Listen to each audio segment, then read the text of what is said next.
Good evening, everyone. Welcome to CEC 20's November business meeting. My name is Stephen Stowe. I'm the president. I would like to start the meeting by having our recording secretary take roll call. Vito, can you take roll call, please? Attendance? I came prepared today. I have a sheet that I can sign in for everybody. I feel so prepared. So President Steve Stowe. Here. First Vice President Jennifer Hugh. Here. Second Vice President Elizabeth Chan. Here. Recording Secretary Vito Labella, present. Borough Appointee Maria Brugaris. Here. Council members Gada Amin. Here. Li Ping Cheng. Here. Mei Yun Lin. Mei Yun. Maya Rosenblatt. Maya's excused. Kevin Zhao. Kevin? Here, I just cannot find the unmute button. No worries, Kevin. Gotcha. Mei Yun, Lin, you there? Well, we'll monitor the participants, and if she comes in, we'll check her in. Steve, back to you. Sounds good, thanks. So just a few announcements before we begin. As always, we have translation at this meeting. There are Spanish, Arabic, and Mandarin interpreters here tonight. I will now, you should see video of these interpreters. Thank you very much for being here and providing this very important service. They will now announce instructions for any meeting attendees who may wish to dial into the translation lines at this time. So would our Spanish interpreters please introduce themselves? Buenas tardes. Para la interpretación al español, por favor, tienes que marcar el número 347-966-4114. Es un número aparte, tiene que utilizar su teléfono y cuando ingrese le van a pedir la clave, que es el 491-756-662 y el numeral. De nuevo, repito, el 347-966-4114 y le van a pedir la clave 491-756-662 asterisco. Gracias. Thank you. Would our Arabic interpreters please introduce themselves? مساء الخير. أنا علا محمد الترجمة العربي. أهلا بكم في هذا الاجتماع. اللي يحب الترجمة العربي يطلب رقم 347-966-4114 ويدخل الرقم السري 708-244-158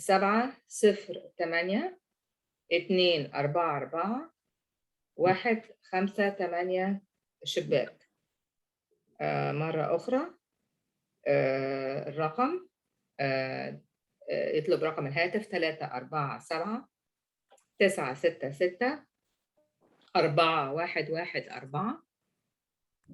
ويدخل الرقم السري 708-244-158 شباك.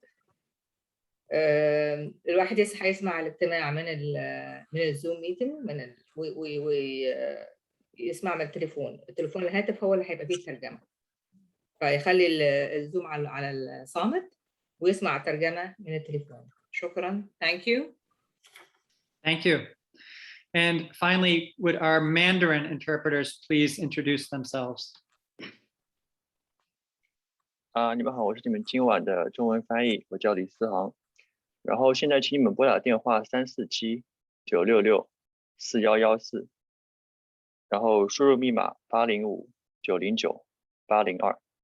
我再重复一下，电话号码是347-966-4114，然后密码是805-909-802。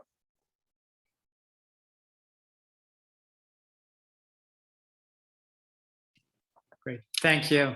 Thank you. Thank you. As a reminder, because we have translation throughout the meeting, it's important that everyone tries to speak slower than usual to allow the interpreters to keep up. Finally, during our calendar meeting at 7 o'clock, we will hold a public comment session. If you would like to sign up for public speaking, there is a form, an online form on the website. And in addition, Natalia will post the link in the chat. So you can sign up on that form if you would like to speak at the calendar meeting coming up at 7 o'clock.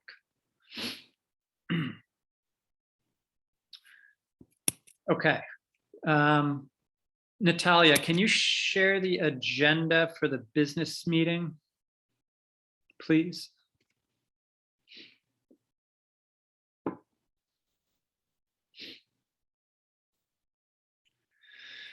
So for the business meeting, we will just approve minutes from last month, from the October business meeting and from the special meeting. And then we have a budget matter to attend to. And then if any members would like to raise any topics of council business, we have some open time for that. So first item of business, approval of the October 2021 business meeting minutes. Natalia, can you share those, please?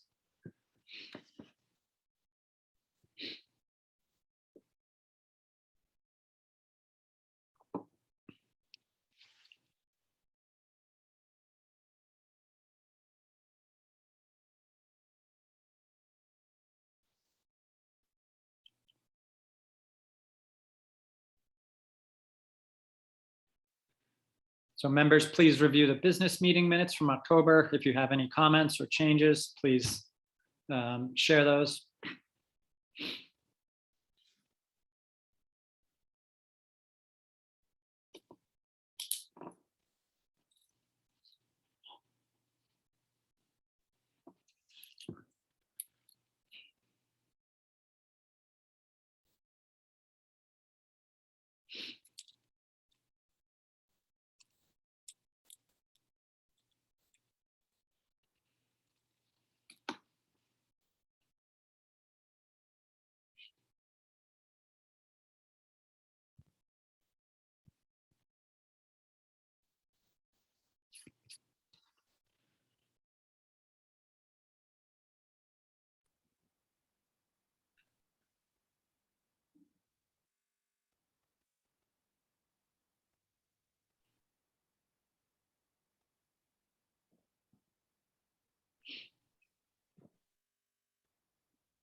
Okay, are there any changes to the business meeting minutes? So hearing none, the minutes are approved. Next, we will approve the minutes from the special meeting in October.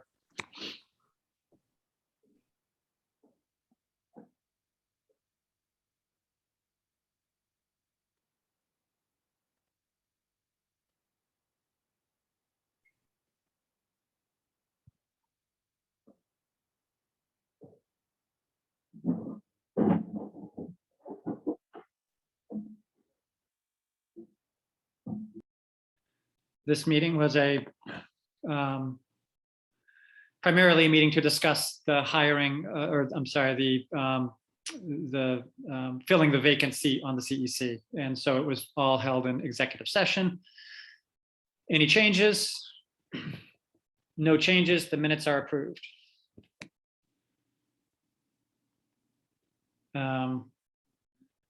Okay.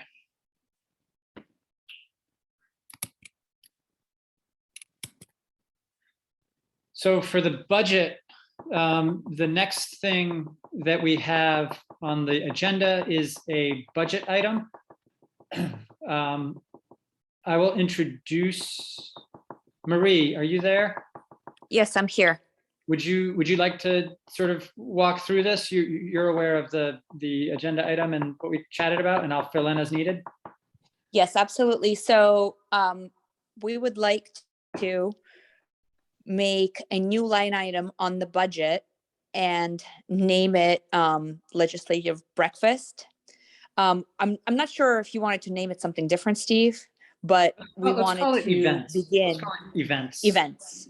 Yeah. Right. It's events, but basically this is in anticipation of the breakfast for legislators that CEC 20 would like to, I guess, begin preparing for. And both Steve and myself are going to donate our CEC funds, reimbursement funds, towards this breakfast because we do need a budget for it. So we would like to establish a new line item called events and move $2,500 from the president's reimbursement, which is a separate line item, into events. And we would likewise like to move mine $1,500 from my reimbursement, which is, the $1,500 from the parents' reimbursement line item to the events. And I guess, Stephen, you tell me if this is correct. Is there a motion to establish a new line item on the budget called events?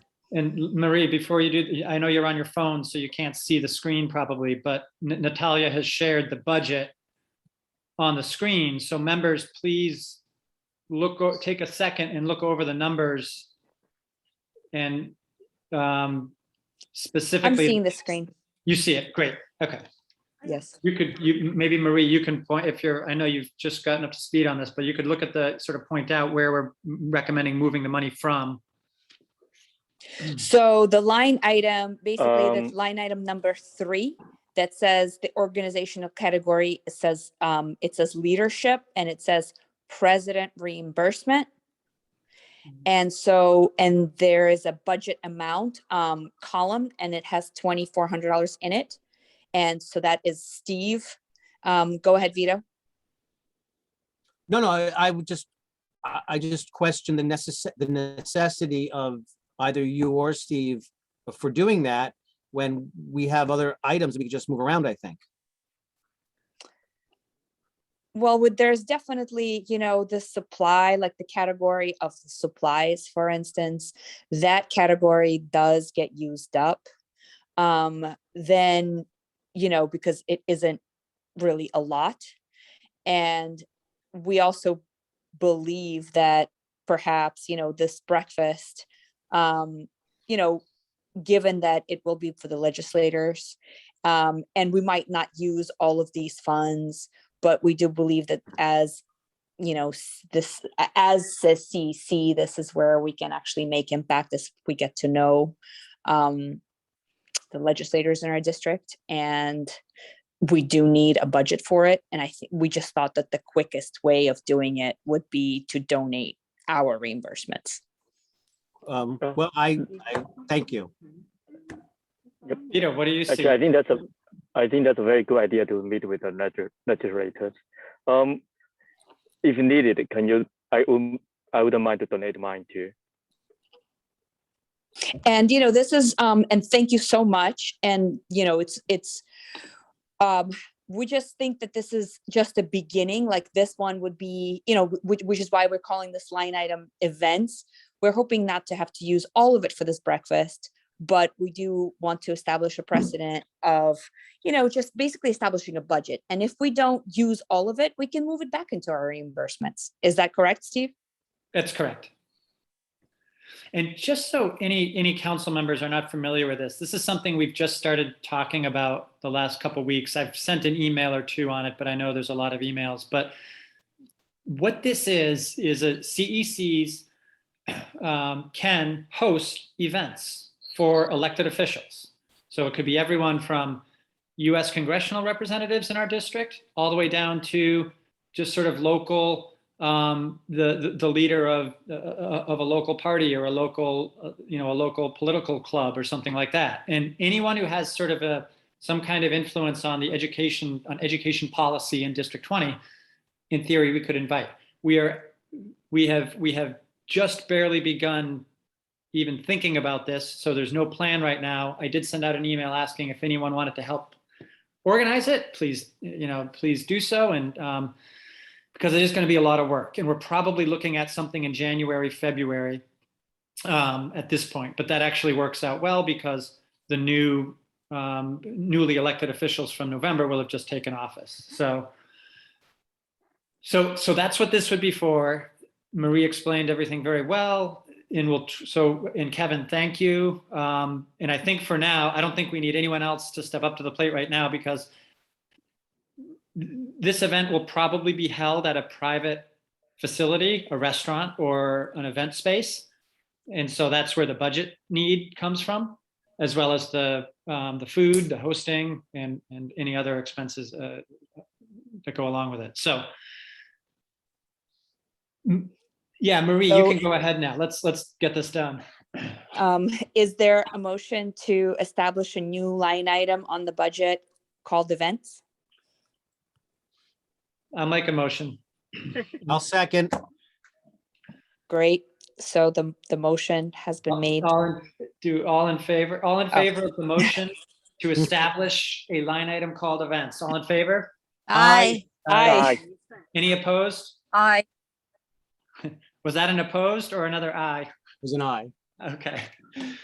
Okay, so the motion passes. So we now have a new line item called events on the budget. And then Marie, go ahead. And is there a motion for Steve, Marie, and Kevin to move their reimbursement funds into this new line item called events? I'll make that motion. I'll Is second there a it. second? All in favor, say aye. Aye. Aye. Any opposed? Motion passes. Nice, well done. Thank you, Marie. Thank you. And there will be more to come on that, just so everyone knows. And then I have one CEC business announcement to make. We have a seat on the council, not the seat that we're voting on tonight, but another seat that there was an administrative error when the applicant applied. We just found out about it this past week.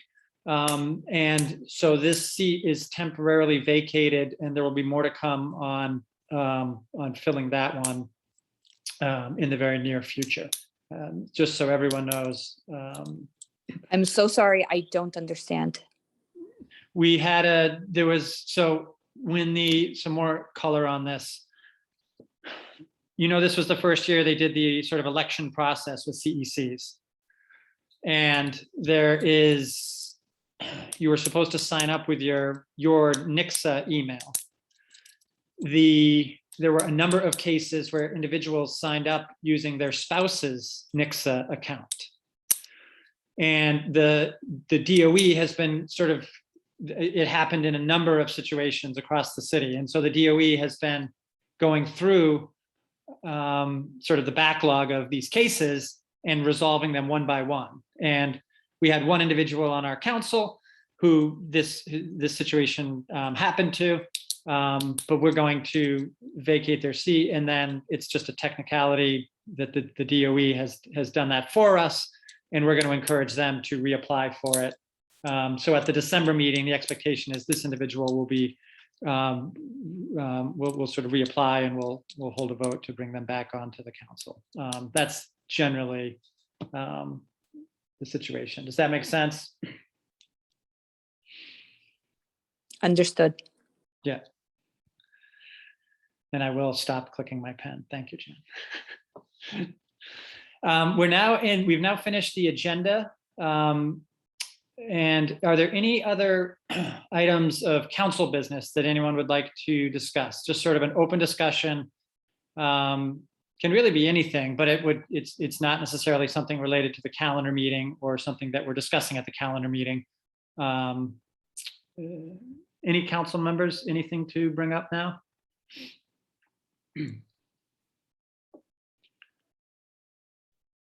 Steve, permission to Yes. speak? What's that, Vito? Permission to? Yeah, of course, go ahead. So I would like to just inquire about the procedure to add a item to the general meeting agenda. That we just have to request it, and can we request it at this meeting? Yep. Or do we have to wait for the calendar meeting? I think we could do it now. So I sent out an email to all the members, including PEP members and DOE officials concerning the changes to Chancellor's Regs A101 concerning the admissions to non-zone schools throughout the year. One of our District 20 parents has had an issue with that, and I would like to elevate it to the CEC because I feel that there's some confusion, let's say, in the in the honoring the regulation as written, or maybe it's an interpretation issue, and I'd like to get some clarification on the record in the general meeting. So you would be looking to district officials for that clarification? Yes, Okay.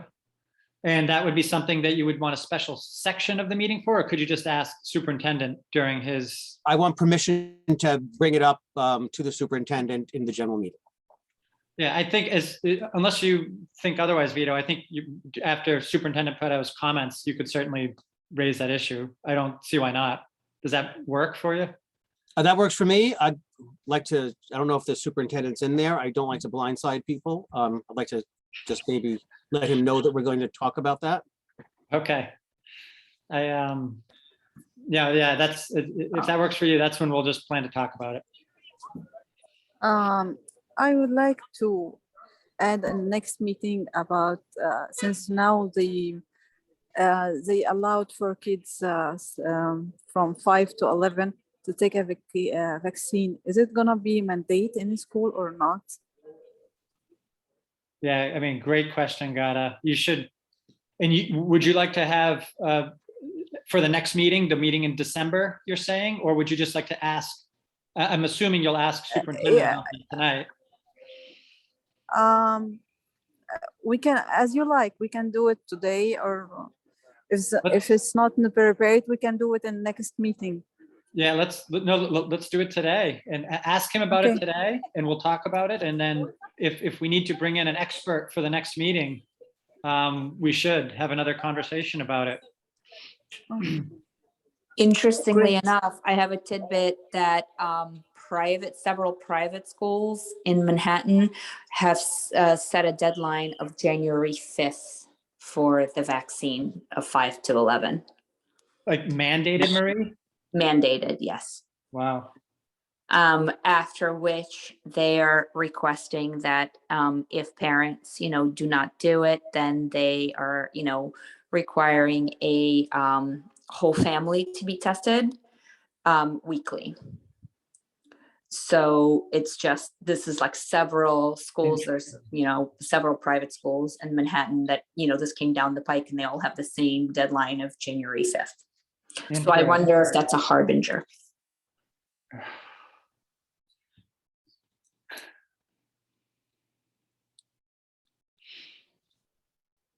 Actually, I have comment about this. I don't know how the USA is saying that you have free to do what you want in your body. However, that they make a mandate to not going on the school that if the kids didn't take vaccine. We are as a parents, we have the right to take a decision for our kids because this is their future and we don't want them to hurt or something happen in the future because we didn't know, even now, we didn't know what's going on in the future. Well, I think that there's not Let's go. currently a mandate in New York City Yeah, for but- children But that I think it's gonna be age. the second step. I think this is gonna be the second step after they allowed for kids Well, from 5 we to can- 11. Yes, but we could pose that question today and then follow up with it on our next meeting because we don't know for sure that's going to happen yet. Well, I understand well, your concern. I mean, I As think you a lot of, I know that I read a newspaper that they gonna, because they make like business managers or something like this, the owner, to mandate the worker to take vaccines. Maybe that's why the private schools, they start to make it mandated.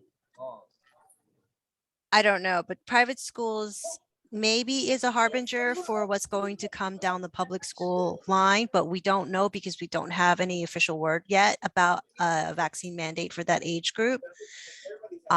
We should definitely keep our ear to the ground and see what develops, I guess. But I totally understand your concern, Gada. I mean, I think a lot of parents are feeling the same exact way. So, you know, we'll just, thing is it's, if it's not official, it's not happening yet. So we still have some time to discuss this. I know you just brought it up today, so we should definitely think about this and keep that on our radar. And Gada, there's no reason you shouldn't ask David about it. Just see what he's hearing. I doubt he knows anything right now, but just see what he's hearing, and it's worth talking about for sure. Thank you.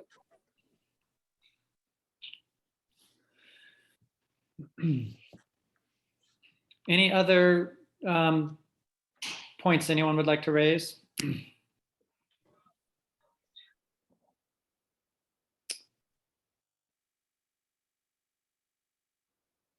Steve, I also have the vaccine problem.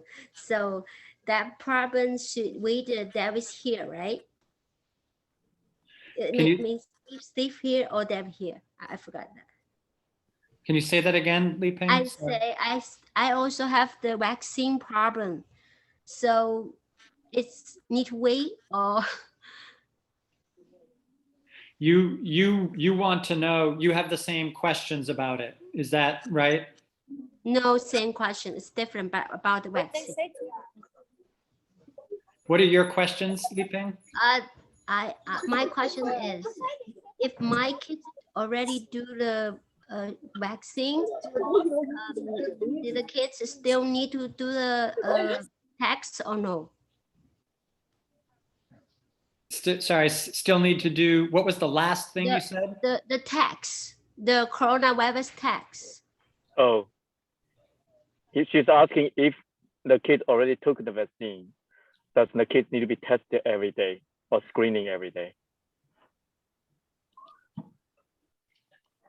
That's not usually how it works. I think once you have been the school knows that your kid has been vaccinated, I don't think that you need to be tested. That is correct. It's only the unvaccinated ones that they're testing. Okay, thanks.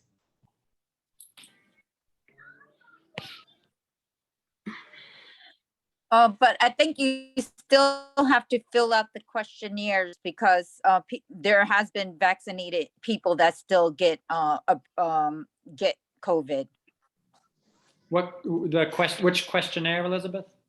Correct. No, I'm just saying, I'm just letting her know.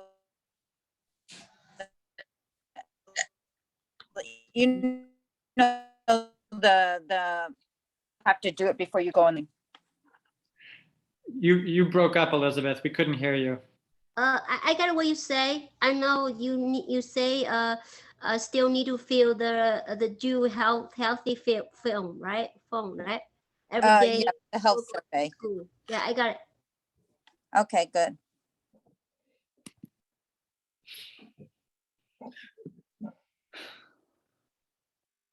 Can I speak too? I'm sorry, this meeting is just for council members. Who was that wanted to speak? Ahmed? This meeting is just for council members. You can speak at the public meeting and the calendar meeting. Okay. But please sign up. There's a form in the chat, and we'll also recognize people who raise their hand at the public meeting at 7. Okay, I'll just mention, I guess, finally for the business meeting, I'll just go over some of the, just in case people didn't get a chance to see emails, just different things that I've been working on, sometimes with Jen, sometimes with Elizabeth, sometimes with Vito. But just a few things. We've, over the last month, probably reached out to a number of different groups in the district, including the regional coordinator for students in temporary housing. We had a call with her. We had a call with our UFT representative. I attended the citywide council on special education meeting. And those are three immediate ones that come to mind. Are there any other just general topics, things people have been involved with that they just want to mention for everyone's benefit right now? Hi, this is Marie. So Kevin, I think, attended it too. And I have, brought it up, I guess, to you, Steve, separately, but as mayor-elect's appointed representatives, we get to meet separately with his office. And I guess the last meeting that we had was somewhat positive in the direction of GNT, because she, the representative from his office said that although she cannot comment on Eric Adams as the mayor, she said that as a borough president, he is pro GNT and protesting. So she had sent out a slide deck that he had put together with another official, which his name escapes me now because I'm walking, but and it did seem like they were not only pro GNT, but it seemed like they were pro expanding the program to more schools and more boroughs. Yeah, that was so again. I'm sorry, you were saying? That was Borough President Diaz, Ruben Diaz. That's it, Ruben Diaz, yes, from the Bronx. And it was, I think, Marie, correct me if I'm wrong, but it was from a couple of years ago, right? Well, they started working on it a couple of years ago, but the final version that they finalized from what the discussion, basically it took her some time to send it because she said she wanted to first verify with the office whether that is still the stance. So I think although they began working on it some years ago, the final was, fairly recently, at least approved for dissemination to CEC members. So if it has, even if he hammered it out a few years ago, apparently he was okay with this being disseminated now as, mayor-elect. Yeah, that's interesting. And there's a lot of speculation on what Adams will do as mayor with education is an understatement, I think. But well, and again, we know, one of the things that I was told by one of the principals is that he will appoint Mr. Banks, I guess, as his chancellor, but Ms. Porter will stay on in a new role that will be created just for her. And just to be, everyone on the call is clear, this is all just hearsay. We're just talking among ourselves. This is complete hearsay. None of this is announced. No, it's not announced. Yeah. It is not announced. Well, but other than the slide deck was officially disseminated. Yeah. No, that's good. But this is just all of that is to say that it seems like he might have a favorable view. And look, Marie, you've got to keep this relationship going. Once a borough president's appointee, does that transfer to when the borough president gets to become mayor? Are you on his speed dial still? No, because as a matter of fact, the person who is our coordinator, she said she does not know whether she'll stay on in this role at all. I'm sure she would like to move up in the world. Right. of mayoral politics. So she said, you know, she does not know how long she'll be in this current role, but we do have monthly meetings with her. There'll be a meeting next Wednesday, so let's hope. Keep us posted. Yeah, that's interesting. That's an interesting sort of channel that you and Kevin both have that the rest of us don't. You know, I thought the meeting is we tomorrow. don't know how, you know, how useful it will prove to be in reality, but it's, you know, another kind of outlet. So let's hope. Right.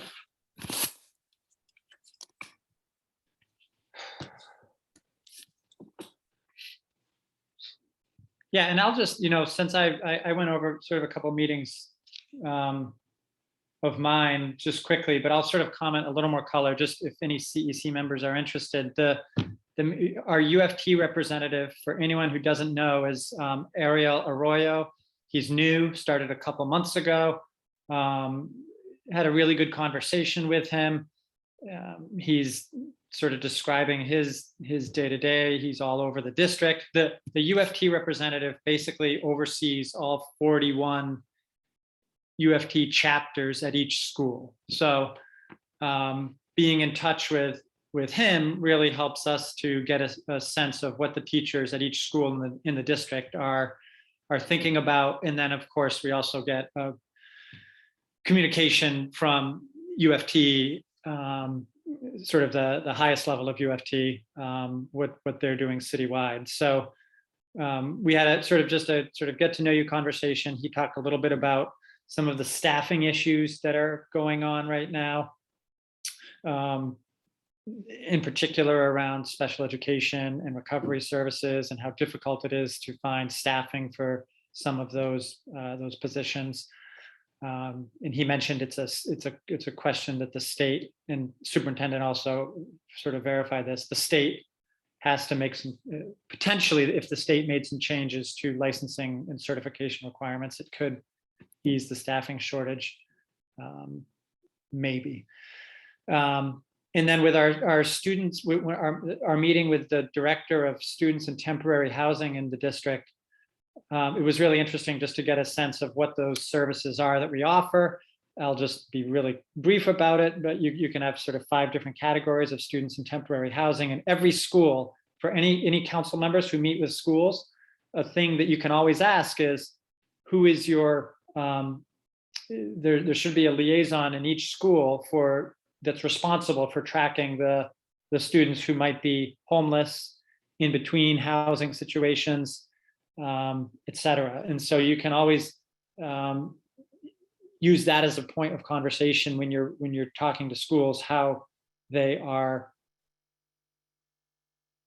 tracking, following, and staying in touch with students who are in temporary housing. And the good thing is there's a study that just went out that shows District 20 has one of the lowest rates of students in temporary housing in the city. We asked her for the exact numbers. She wasn't sure, but it's one of the lowest rates. But so those are just 2 interesting meetings that I've had in the last week. Okay, shall we adjourn the business? Is there a motion? We could adjourn the business meeting now and then reconvene back same place for the 7 o'clock calendar meeting. I'll make a motion to adjourn the business meeting. Is there a second? Second. All in favor? Aye. Okay, see everyone back at 7 o'clock. Bye. Bye. Okay, bye. District 20. I'm going to assume that we have a quorum of members here, since we were all at the business meeting, and call the meeting to order at 7 o'clock. Vito, are you there?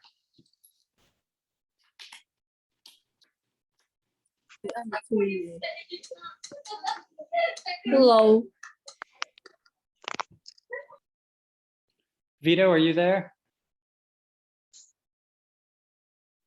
We'll wait a few minutes for our recording secretary to join us.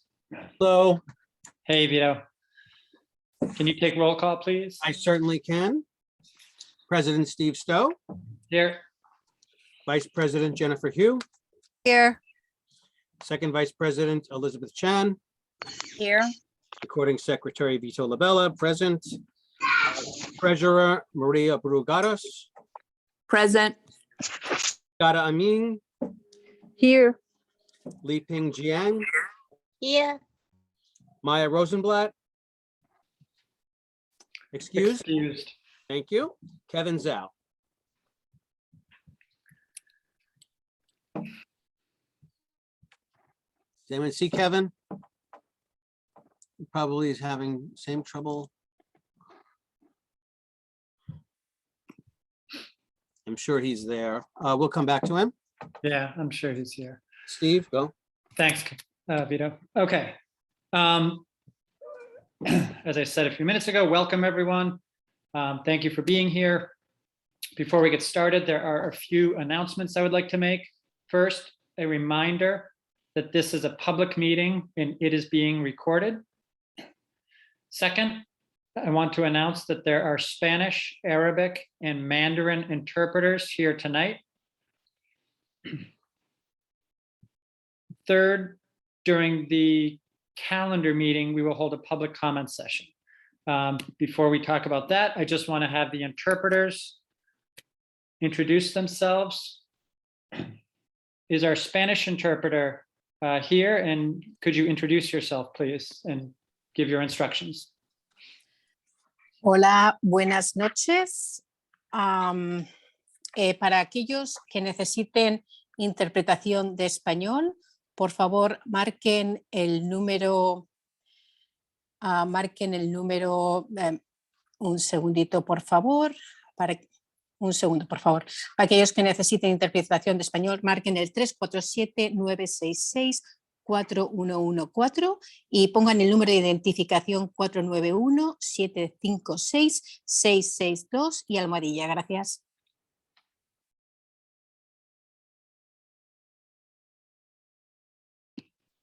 Thank you. Would our Arabic interpreters please introduce yourselves?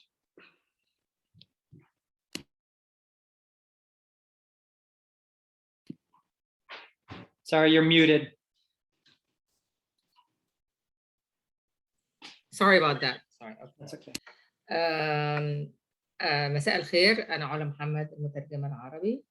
اللي يحب يشترك معنا في الاجتماع يتصل برقم 347-966-4114 ويدخل الرقم السري 708-244-158 والشباك.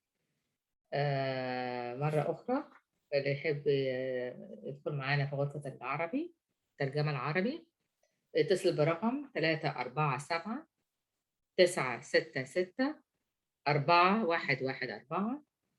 وإدخال الرقم السري 708-244-158 وعلامة الشباك. نرجو نعمل الكمبيوتر على الصامت، الحاسوب على الصامت ونسمع من الهاتف. شكرا. Thank you. Thank you. And would our Mandarin interpreters please introduce themselves? 下午好，我是你们的中文翻译，我叫李思航。然后你们如果需要中文翻译的话，请拨打电话347-966-4114，密码是805-909-802。我重复一下，电话是347-966-4114，密码是805-909-802。All right, thank you. Great, thank you. Now I will just go over the instructions for the public comment session tonight. Towards the end of the agenda tonight, we will hold a public comment session. If you would like to speak up or if you would like to sign up for public speaking, you can sign up at an online form, which is on the CEC's website, cec20.org. Or Natalia will also post the link in the chat. When it's time for public comment, we will start with participants who signed up on the form. We will begin with in-person speakers. We will begin with online speakers. And then we will also take comments from participants on the language lines. The interpreters can translate your comments into English. And then finally, if you have called in using your phone, press *9 and Natalia will unmute your line. So that's all for the administrative items. I just want to welcome a few of our guests here tonight. As always, we're pleased that Superintendent David Preto is with us tonight. We also see from the district office, I believe Dr. Joseph O'Brien is here, Sylvia Jasinski, Bill Chin. We're also we always appreciate Sergey Chuprik from Controller Scott Springer's office being here.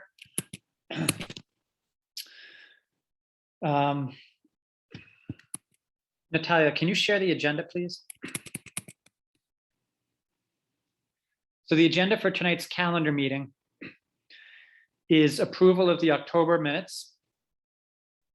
We will then hold a vote on filling the currently vacant seat on the CEC from the four candidates.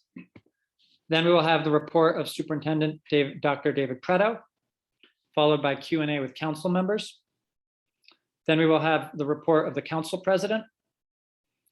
Then we will have public speaking time. And then there are two resolutions on the agenda. One is a council response to the Brilliant NYC program. And the other is a resolution dealing with the social emotional screener known for the acronym is DESA, the Devereux Student Strengths Assessment. And then finally, we've also added to the agenda a discussion on a resolution passed by another CEC that deals with anti-Asian racism in schools. Okay, Natalia, can you share the minutes from last month's meeting, please?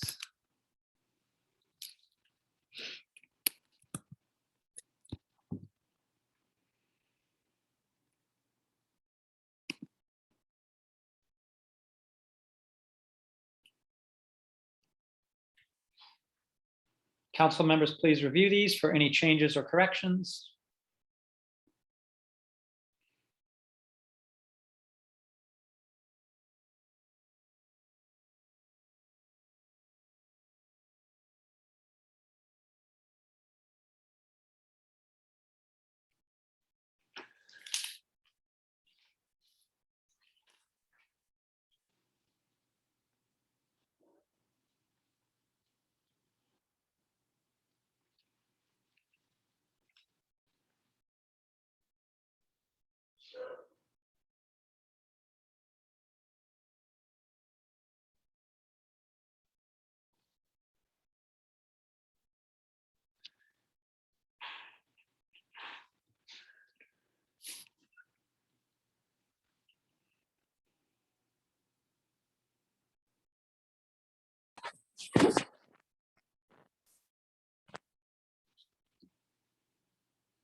Great.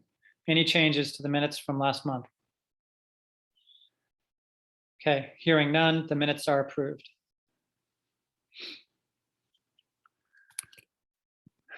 Okay, we will now hold a vote on the 4 CEC candidates.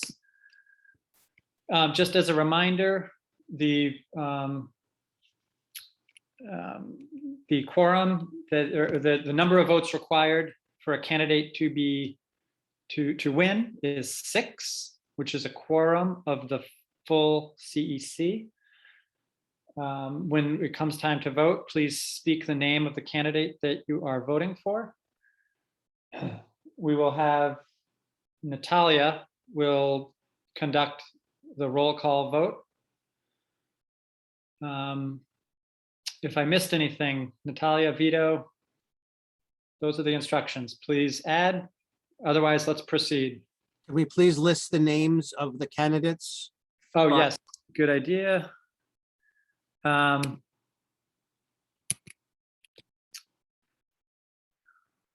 One second, I just want to check a message here. Natalia, do you happen to have the 4? We can just put them up on, I mean, the 4 are, Yes. Yamina Kesrati. Yeah. Edward Lai. Joyce C. I'm pretty sure I am pronouncing that wrong. And hold on. Yunchin Lee. I believe it's Lee. do you have those written anywhere, Natalia? Can you just put those up on the screen if possible? If not, that's okay. Yeah, I don't have them written up right now. Okay, but Yamina, Edward, Joyce, and Yunqian. And I think Yes. everyone is on the council is familiar with all 4 of them, so we can just go right to voting, I think. So Natalia, at your leisure. Okay. So Steve Stowe. I will vote for Ed. Okay. Jennifer who? I vote for Ed. Okay, Elizabeth Chan.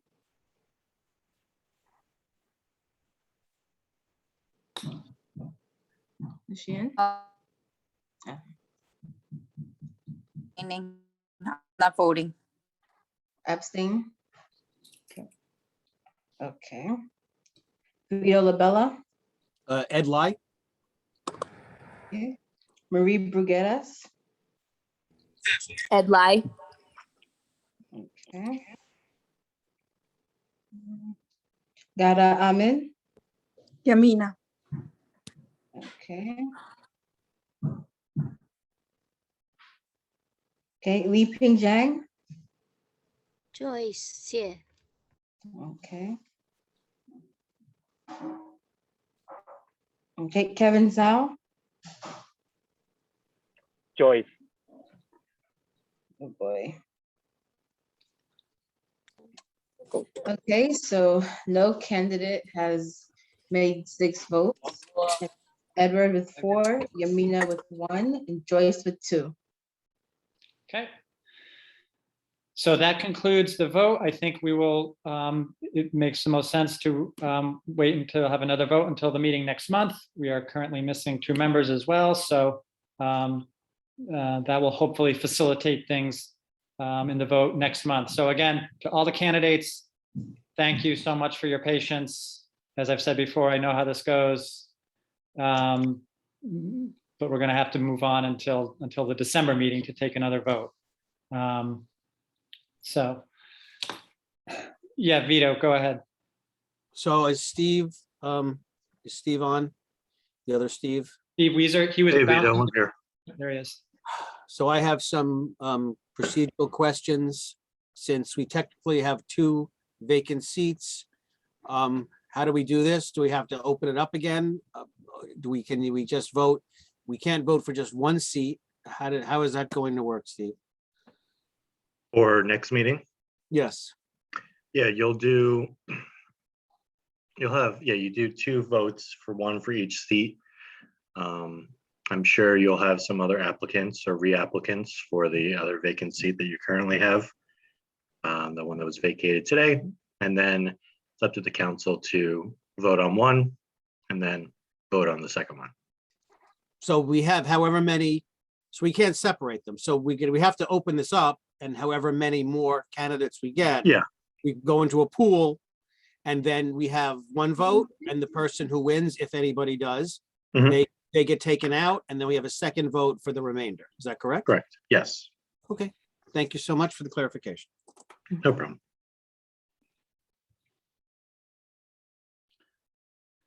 Okay.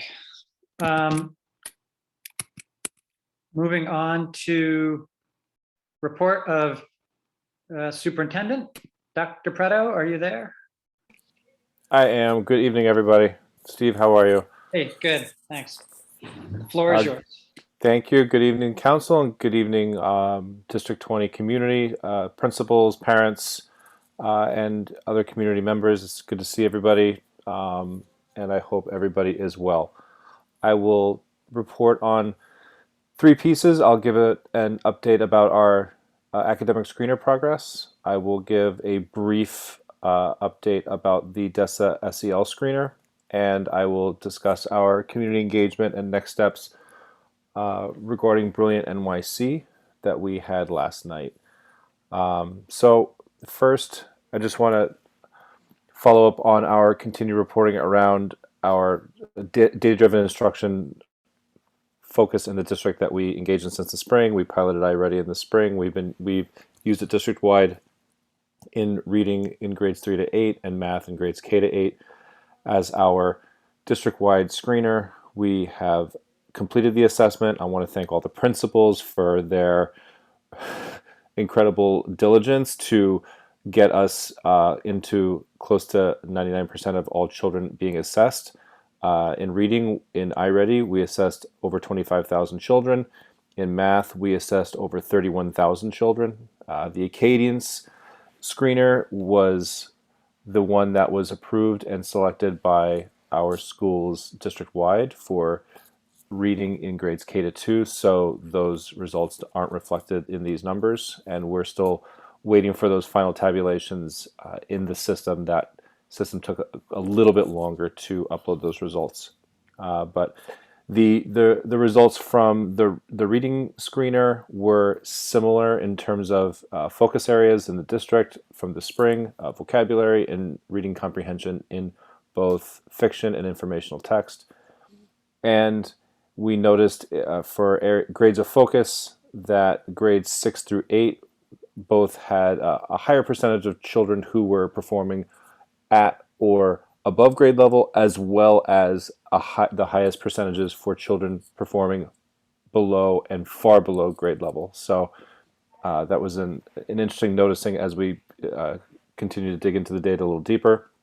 In math, the 2 strands that showed the largest area of concern, albeit that the strands in math were a little bit more similar in areas of concern across all 4 strands, but the 2 strands that were the greatest area of concern in comparison to the other 2 were numbers and operations and geometry. And then across the grade levels, starting in grade 3, we had similar performance levels in grades K to 2, with a broad spectrum of children either performing on grade level or being 1 grade level below. We noticed a progressive increase of children, the percentages of children being both at or above grade level or below or far below grade level, culminating in the 8th grade with the largest number of children being at or above grade level, as well as the largest percentage of children being below or far below grade level. So those are just some initial 30,000 foot view looks at the data. We'll continue to dive in deeper, both from a district perspective and also with individual schools in our visits with schools and goal setting processes with principals, and our professional learning that we engage in with principals and their instructional leadership team members. The second piece, I know that we announced the launching of the DESA screener last month. Just an update, schools are continuing to administer the DESA screener, and we have extended the deadline. We are hoping to get all the screening done by December 4th. And we have had questions about whether parents can see the results. Parents can definitely discuss the results with their child's teacher. And these are in office hours or parent-teacher conferences. These would be opportunities for parents to be able to discuss the screener results with their child's teacher. And finally, I just wanted to be able to follow up with the Brilliant NYC community engagement. We had the community engagement last night. Over the course of last week, we had over 600 community members register for the session, and the Zoom platform and the manner in which the Brilliant NYC team designed the engagement to be a co-construction experience similar to our mini charrettes in the spring, where community members would be able to gather in small groups and breakout rooms to discuss their ideas in relation to the Brilliant NYC blueprint, which was shared by our Senior Deputy Chancellor, Marisol Rosales, in partnership with myself and Director of School Improvement, Billy Joya, who's on the Brilliant NYC team, after a presentation on the Brilliant NYC blueprint to break out into breakout groups. So we were not able to accommodate all families who registered. So all families who registered and were not able to be welcomed into the first session received an email saying that we would be scheduling a follow-up engagement where they would be invited to a second engagement. We're working with the Brilliant NYC team to identify the date of the second engagement, and as soon as a date has been identified, we will invite the next round of families to be able to come to the second engagement. But I did speak with the council, and I did commit to sharing a summary of the findings from last night's engagement. So I want to thank the Brilliant NYC team, working with my team to be able to pull together the qualitative data from 23 different breakout rooms in order to provide an initial summary of findings from the breakout rooms yesterday. And so I'm going to just share those briefly. The breakout rooms consisted of discussions on 4 questions that are related to the feedback from parents and desires and wants and hopes and fears around the Brilliant NYC blueprint. The first question was, if you want your child to be ready for the world they will inherit, what should the kindergarten classroom look like? And participant responses included a desire for students to be accepted for who they are, including translation services provided when needed, folks wanting special classrooms for hyperactive students with teachers that don't find them distracting, for students to feel they have a responsibility in the classroom and that their opinion and perspective is needed. Other desires for children to be ready for the world that they will inherit include a learning environment that excites students, a focus on the arts, on music and sports in schools, the teaching on foundational skills that will be needed for students to be successful in their grade level and beyond, better technology in the classrooms, and students to have the opportunity to solve problems with teachers as facilitators. Those are some of the themes that we took away. We'll continue to look at this data as the Brilliant NYC team continues the engagements across the city. A second question that was engaged in the breakout rooms was, what parts from the blueprint would you want to see in action? And we asked participants to share their ideas in the chat. This was something that they would be able to type in as well as discuss. And in some of the breakout rooms, I think that folks were able to discuss this, but we were able to pull from the chat. And of the 5 components of the blueprint for Brilliant NYC, the component opportunities for acceleration had the highest number of hits with 11.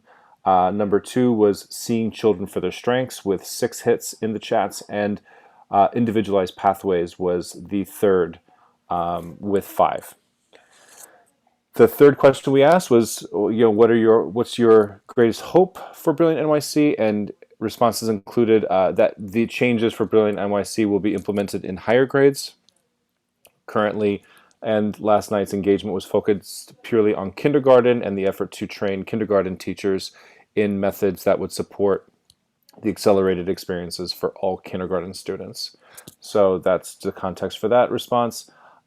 Teachers' instruction, hopes were that teacher instruction will meet every child's need. A quote was, teachers will truly dedicate themselves to each child and be patient in their learning process. Another hope was that students who are ready to progress into higher learning will be moved forward and support will be provided along the way. Another hope is that children will be motivated. And then another hope was that that Brilliant NYC develops children's critical thinking skills.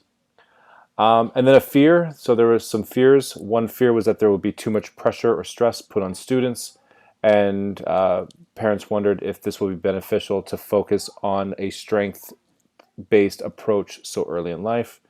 Another fear was that there will be some kind of separation between children because of specialized or differentiated instruction.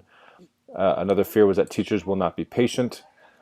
A fear was how will individualized pathways work in one classroom. The fear that children may fall behind. And then the final fear that we were able to tabulate was that there was a fear that older children may be neglected in this plan. Since Brilliant NYC has been communicated as a phased-in process starting in kindergarten, children currently in grades 1 in specialized programs or other programs that are in grades 1 and up will not be impacted by Brilliant NYC as the years progress. In addition to the community engagement, there was also a commitment to identify the folks who would participate in a citywide expert panel on Brilliant NYC in terms of gifted education as a part of a three-pronged approach that the Brilliant NYC team is taking to engage the community on this topic. So I've been able to confirm the names of the experts that will participate on that citywide panel. So the first expert who will speak on the citywide panel is Dr. Yvette Jackson of Columbia Teachers College and also of the National Urban Alliance. Dr. Jackson has a history of gifted education in New York City and has a background in cognitive neuroscience, the pedagogy of confidence, and in CRSE. The second speaker on the citywide expert panel is Allison Rhoda, an assistant professor at Malloy College and an author at the Hechinger Report. Allison Rhoda has a background in differentiation, school integration models, teacher training, gifted education in and around in New York City as well as outside, and has done research on the New York City parent perspective. And then finally, Dr. Joseph Renzulli and Sally Reese, both from the University of Connecticut and having the organization called Renzulli Learning as well. And Dr. Renzulli and I believe Dr. Reese will have backgrounds in gifted education, assessment, identification for giftedness, and the school-wide enrichment model. So these will be the folks who will participate in the citywide expert panel on Brilliant NYC. The date is to be determined. However, it's been communicated to me that the hope and expectation is that this citywide panel will be held soon. So I will definitely update the council and the community as soon as the date is set for the citywide panel. And that concludes my report. Great. Thanks so much, David. Just a quick question first from me. Brilliant NYC. Last night, as you know, there was sort of a 5-pronged description of what it is.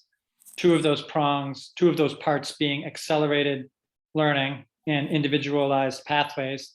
Those are not on the website, the official DOE website description of the program. Why not? I don't know. I would have to look at the site just to see, because when the site was shared with me, I immediately shared it with the council. I know that the site just came up, but beyond that, I can't speak to why those components aren't there. So I'll definitely take a look and bring that back to the Brilliant NYC team to find out. I do know that what I do know is that those components were part of the blueprint that was presented to us last night. Right, I know that, and I saw that, but then I didn't see them on the website. And also there's been talk in the media, sort of public statements about how Brilliant NYC will include universal screening.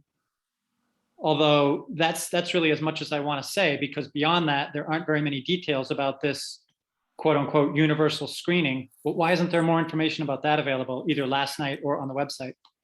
That I don't know. What I do know about last night's engagement was specifically to be able to engage in a co-constructed experience to engage families in discussions around those specific prompts after having been presented with the blueprint. Beyond that, I was not told, nor did I understand that any of the engagements around the city were around any type of screening for Brilliant NYC, just purely around the approach for informing the professional learning for the kindergarten teachers as well as the kindergarten experience. I just wanted, you said that you didn't notice the individualized pathways, and which was the other component that you didn't notice on the website?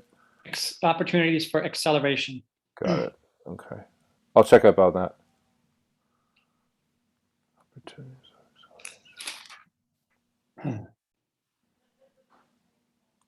Do any council members want to ask questions of superintendent? I do have one question. Let's go sequentially here. Who did, can you guys raise your hands so I can? Who's up first?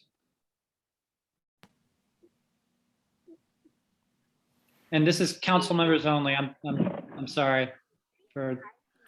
Go ahead, Elizabeth. I see you raising your hand. Go ahead, Elizabeth. Okay, I got two questions. This for David. On the citywide expert panel, how many of those expert panel members are have kids that attend New York City public school, and how many of them did attend New York City public schools? Hi, Elizabeth. How are you? Thanks for the question. Do you know that? I don't know off the top of my head if they were parents of New York City school children. I'll find out though. I can look it up, or I can ask the team if they know if they have children and if they've had children in the system. I don't know. And also, like, okay, and this. Oh, you're breaking up a little bit, Elizabeth. I'm I sorry. want to ask is like this program rolling out or to the pre-K and the 3K and kindergarten. Oh, sorry. What about the students that are in the system now that almost lost 2 years of education? Like what programs are you guys gonna pull out for them, you know, to make them catch up or be part of, you know, the accelerated learning? It's great. So I just want to make sure I got all the question because you were breaking it out. I'm not sure if it was my connection or yours. So I heard the question around what are we doing for children who have been in remote learning for 1.5 years and being able to accelerate their experience. And then the second part of the question was around existing pre-K children going into kindergarten. I just want to make sure I have what you were asking about the pre-K children going into kindergarten. It was more about how it was more the first question that I wanted to ask. What about the kids that lost, you know, learning? Got it. Yes. What are you guys gonna do for them? So what we are doing for them has been the substance of the reports I've been giving since the summer and then through last month around our theories of action, integrating social, emotional, academic learning, leveraging and building data-driven instruction models, building in and ensuring the strengthening of, you know, we call it tier 1, but like what's happening in the classroom with all children, and having a strong system for using data to inform that, as well as to use that same data to be able to inform what we call tier 2 and tier 3, which are the small group experiences, and then the one-on-one individualized instruction that we provide to children to intervene when we see issues arising with you know, children making progress. This is the same type of approach we take in any other year. It is a heightened concern in this particular year, and the special dinner was very good, right? Light, but mommy, I know. I'm glad. But in addition, the Special Education Recovery Act, our ARPA programs, are pieces that we've been provided with additional resources for schools to be able to use to provide additional after-school experiences, Saturday programs, embed AIS during the day, to work alongside existing after-school programs and other enrichment and intervention services that schools would provide through Title III for language, our typical ELA and math experiences. So all these pieces that we've been speaking to over the last few months are all kind of like the short answer of responding to what are we doing for the children who are in grades, K and up right now, and how we're, working to support their needs coming back from the pandemic, and especially for those who have been spent the year and a half in remote learning. David, just to draw that out a little bit more, and we definitely appreciate the updates and the regular updates. Can you maybe, just really bring it down to sort of, talk to me like I'm a 5-year-old here, and just say, let's say you identify a child who on day one, and I'm assuming the primary data that you're referring to are the iReady screeners. Is that fair to say? That is a primary data source that schools are going to be using, and that's going to usually work alongside many of our schools, especially in the early grades, utilize one-on-one reading records, known as running records and FMP, or they use those alongside. So we're working with schools to, and this is in literacy primarily, to use those alongside the screeners to be able to identify not just children, but also content and skill strands that need to be focused on in different areas of the curriculum. So say we administer the iReady assessment to Steve, and we look at Steve's results, and then we've also administered the running record to Steve. We're going to look at those results and say, okay, how does Steve's performance compare to the entire class? And are there some commonalities with Steve and the entire class that will have implications for what lesson I teach to the whole class next week? And then I'll also want to think about Steve's results and say, okay, are there some things that like only Steve is struggling with? How am I going to respond to these things that just Steve is struggling with? Am I going to pull him one-on-one? Am I going to recommend him for an AIS service? Am I going to recommend him to go to an after-school program? Am I going to recommend him for these different things? And then I'm also going to think about Steve's results and say, okay, I see that Steve and 4 other children are struggling with this concept. So I need to figure out how I'm going to go about ensuring that Steve and these other 4 children are able to go through either a one-off or a sequence of instruction that's going to be able to shore that up. And so like that's the kind of simple idea. I think that what becomes the real challenge for teachers and for principals and their instructional leadership teams is thinking about what those, not just the grouping, not just like how many children need to engage with the concept based on what the data is saying, but also how those concepts fall in the curriculum. So if I know that this particular skill or this particular standard is one that the whole class is struggling with, I first need to think about, did we already teach that one? I mean, obviously we've only gone through about 2 months of school now, but one big question is, have we already taught that yet? Is this something that we're either reteaching and we need to think about the way in which we taught it the first time so that we're not doing the same thing twice? So that's one thing that they have to consider.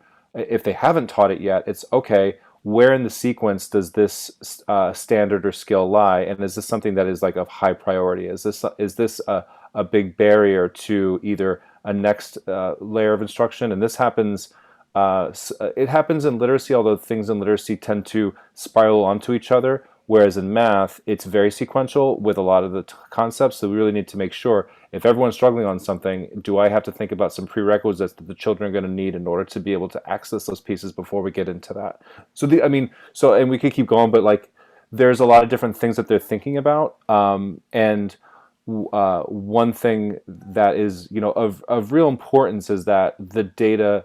And this was something that we really spoke a lot about with the leadership in the district, as well as the council and other folks when we were making the decisions around what screeners we wanted to use. It was really important that the data sources were not a barrier for teachers to be able to figure out what to do with the data. We really wanted to make sure that it was as user-friendly as possible, so they were grappling with the kinds of questions that I was posing to you, or kinds of things that teachers and principals are kind of grappling with when they're presented with data, not worrying about a lot of data gathering, but rather data analysis. Got it. Kevin, go ahead. Thanks. So, I saw the FIGHT initiative yesterday, and it sounds like a lot of it is focused on like individual. I mean, even though they use a different terminology, but a lot of it is related to like an individual focus on the kids. I mean, which sounds great to me, but my main concern is if we put a kid who's on a different levels or a different have different progress on the academies and put it in the same classroom, and to focus on individualize the path for each of them. That means, I mean, to me, that basically means the class size has to be small, and we'll invest, and the kids with the advanced progress and the kids with lag behind, they really cannot be benefit much from it because the teacher will be struggling to tell what to teach them basically. And that need to have two questions. One is, how do we balance that to balance the curriculum for the different level of kids? And second is, since the class size seems to be small, are we investing more money on it? And how much more we are thinking about? I mean, do we have in mind on that? And the third thing is, how do we set out the benchmark of the result for the class? I mean, how do we start to say, yes, kids are getting better or kids are performing worse than before? Okay, that's my question. Thanks, Kevin. I can't speak to the second part of the question. I can't speak to class size and how funding goes into any future adjustment of class size.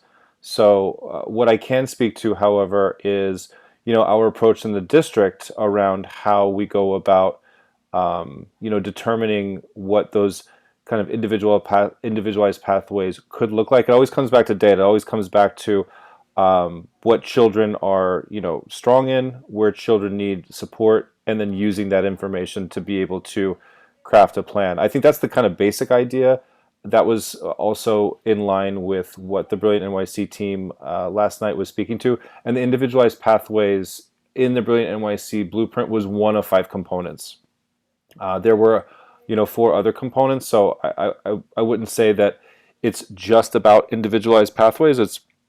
That was one of 5 of the components. But what we are really doing in the district to push, and I think across the city with the use of the screeners, is not just to identify where children are struggling, but also to see where they're strong with the knowledge. And this is one thing that we have seen with children just across our experience working with them, is that they all have strengths and they all have areas where they need, and where those strengths and areas of support lie, they differ from child to child.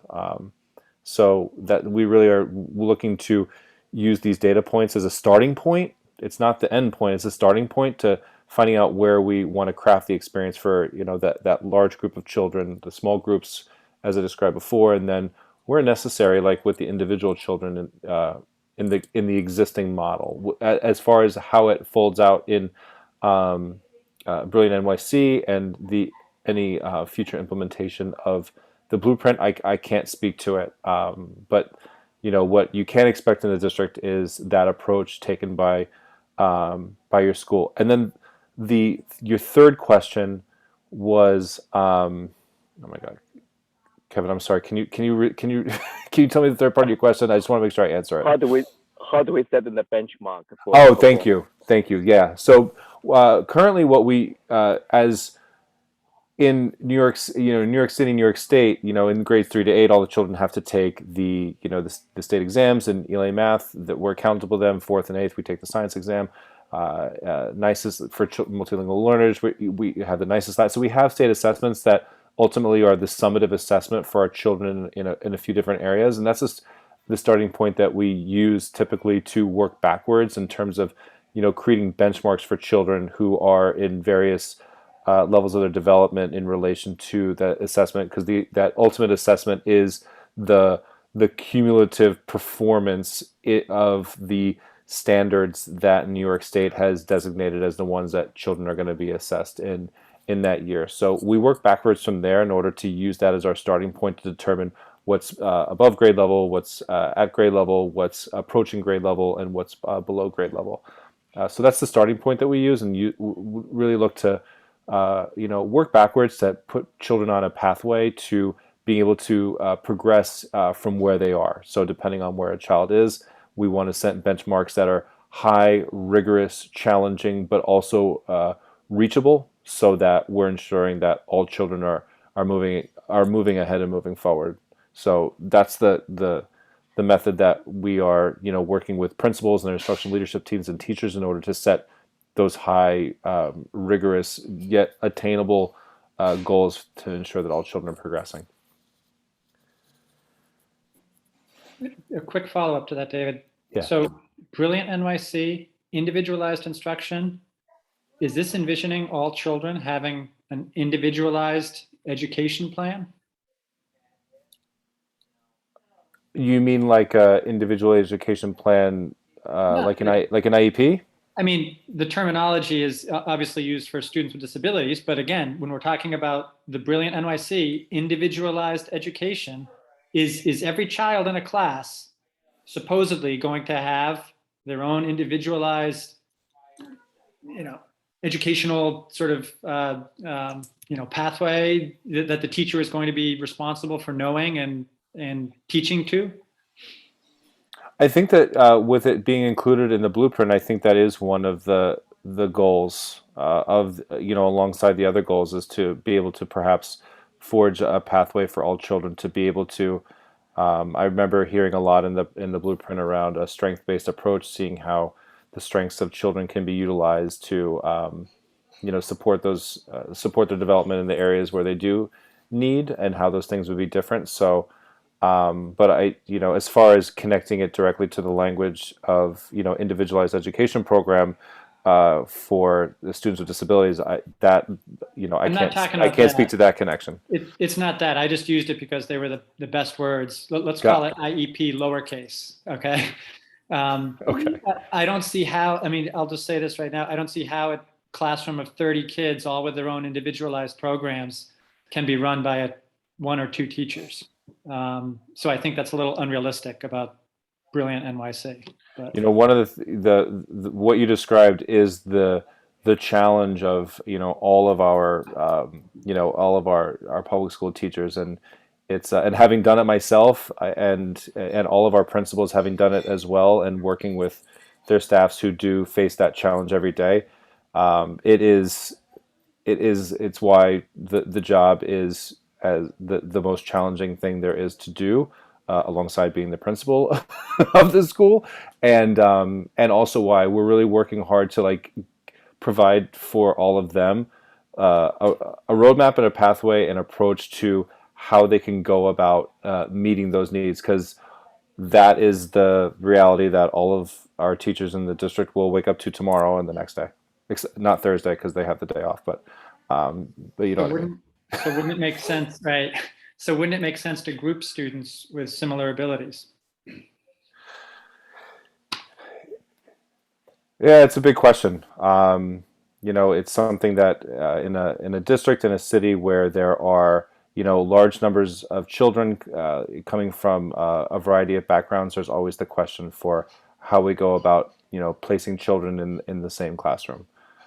So I understand the question. It's a challenging calculus for sure. Jen, go ahead. Hi. So I have a couple of questions. So first, I want to make sure that this one gets answered because it came up earlier, and I just want to make sure that the person who asked it does have that moment of being heard, because I don't see her hand raised right now. So have you heard anything about vaccination mandates for the 5 to 11 crowd? I'm sorry? Have you heard anything about plans to mandate vaccinations for the 5 to 11 age group? No, the vaccine was just approved.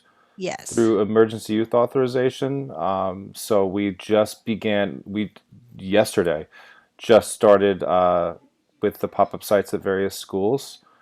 So what we are currently working on is just ensuring that those vaccine sites go as smoothly as possible, and we're able to meet the demand in the different spots where we're offering vaccines to the school communities in those at those sites. Okay, so just wanted to make sure that got asked because it came up earlier. Got it. I also heard that in New Jersey, they also used iReady, and they are also continuing to use iReady after the assessment to do be part of their education plan for those kids. But I don't remember that being the case here. So we were only using, from what I understand, the assessment parts of iReady and Acadians, and then the teacher who is going to then look at the results and help the student where they need shoring up, correct? That's a great question. So the first part of the question is that as far as the district-wide assessment, only the diagnostic portion is being used for like the assessment. However, so every school in District 20 in grades 3 to 8 for reading and K to 8 math, the children, took the diagnostic assessment that iReady offers. However, the iReady platform contains a lot of other assessments as well as learning tools. So some of our schools in District 20, prior to the pilot, we had 22 of our 41 schools utilize iReady and the learning component. So there will be many children in the district to engage with the iReady learning platform as part of like an instructional tool that the teacher can use either in the classroom or at home or in an after-school program or in some other component. That's But not that's not universal to No. all. Okay. No, that's just schools that have elected to include that component of the iReady platform in their program and have it. Those would be the only ones that use it, not all schools. That's a choice that schools have to make. Okay. And I know that we only had the Brilliant NYC session yesterday. I just want to reiterate what everyone's saying, that we have some concerns in my break room as well, that just really hard to imagine how all of this, the different prongs will work without reducing class sizes. Again, I heard your response, but if you could sort of like really highlight that question to your higher ups when you have an opportunity, because I think a lot of parents have that same question, and I do too, to be honest.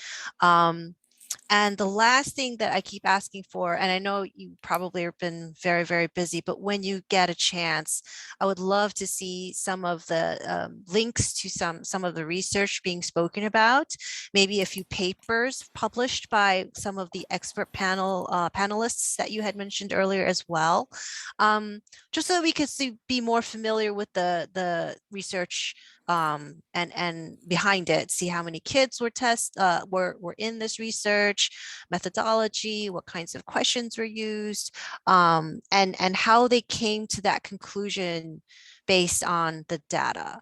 Absolutely. That would be so helpful, yes. No, absolutely. I was able to secure a few of the articles, so I will definitely share them with the council. To begin this, as far as, and then I can work to look at the citations from the, some of the citations that I'll share are from the experts that are included on the panel. And Dr. Renzulli is definitely pretty well known amongst the leaders in the district, as well as Dr. Jackson, known across the city. But I will definitely share. I just got them today, so I'll be able to share them with the council, and I'll share them also with all of the school principals so that they're aware of them as well. Awesome. Thank you so much. Yeah, no problem.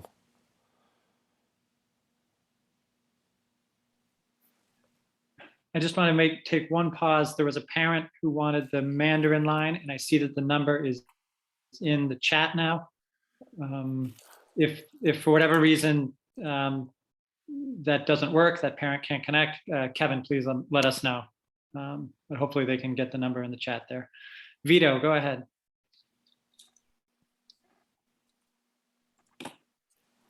I've been having internet problems all night. I apologize, guys. Dr. Preto, I sent you an email concerning the Chancellor's Regulations A101. Did you get that, sir? I did see an email, yes. So I have some concerns about the regulation as it was. Well, let me give you some background first. I'm sure you have it, but I'm going to. On October 20th, I testified before PEP, and I put my testimony in the chat about a regulation concerning non-zone schools. Now, non-zone schools, as it relates to District 20, specifically is when my kids go to middle school, where I'm the PTO president, and that's the Krista McAuliffe School. That's, I think, the only totally non-zone school that we have in District 20. Would that be correct, sir? There was a district-wide program for the admissions process this year. It only had district-wide program. There were no zones. But 187 is considered a non-zone school. Yes, it's a district-wide program. It doesn't have a local zone. And I'm sharing my screen now. Just give me a second. Can you see that, guys? Yes. Can everyone see the screen? Okay, great. So this is the policy change that was approved and put into effect on October 20th. And maybe I'm reading this so wrong, and maybe I don't understand it. So if someone could, clarify for me, that would be so helpful. But according to this, and this is what was approved, children seeking to register at a non-zone school in 1st to 5th, 7th to 8th grades should visit a family welcome center, which is in the borough on 89th Street across from you. And anytime throughout the year, request a placement in the school. And it says specifically in 3, non-zone schools must admit students throughout the year based on seat availability, including after the conclusion of the admission process on a first come, first served basis. I mean, did I read that correctly, sir?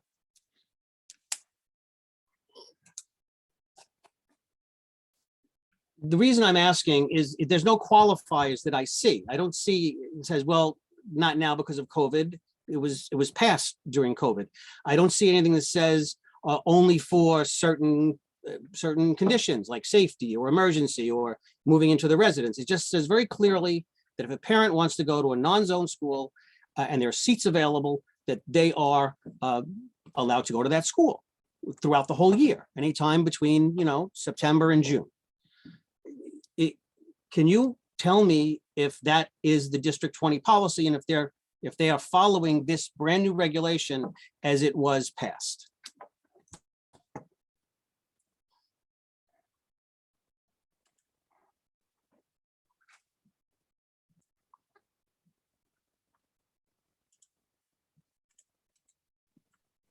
You're muted.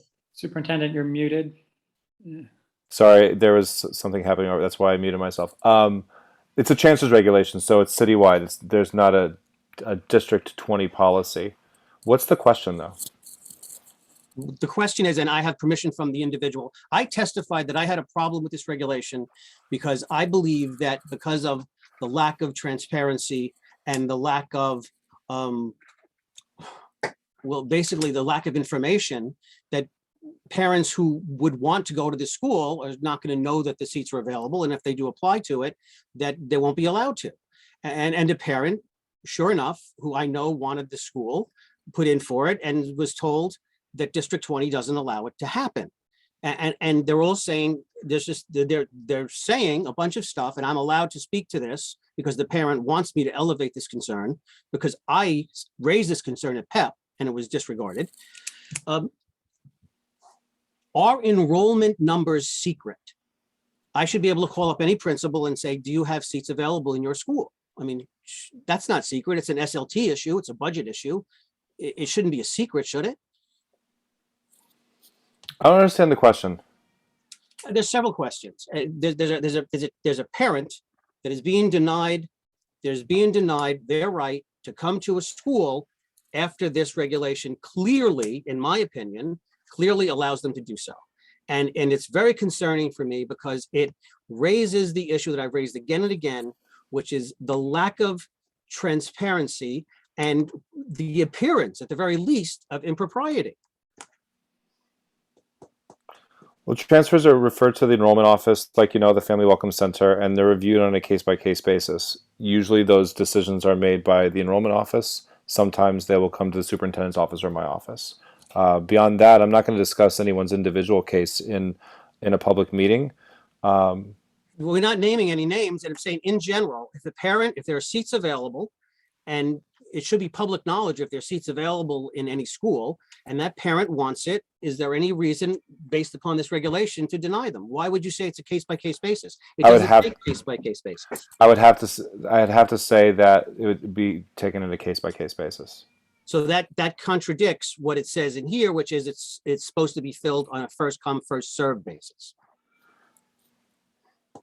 I would say in general, I mean, that is definitely a policy. However, there are factors that come into play in addition to this, and that's why I have to say a case-by-case basis. I don't want to say anything in general that will be taken to someone's individual circumstance that would not apply. So there's a lot of factors that could come into play. So that's why I'm trying not to like give a final answer on this, because there's a lot of potential nuance that could occur in an individual case that would make the decision go one way or the other.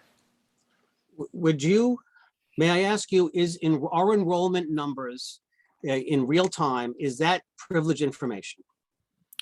I don't know. Whenever I go to the DOE website, I see like the overall numbers for the enrollment. I don't know how often those are updated or anything. That I don't know.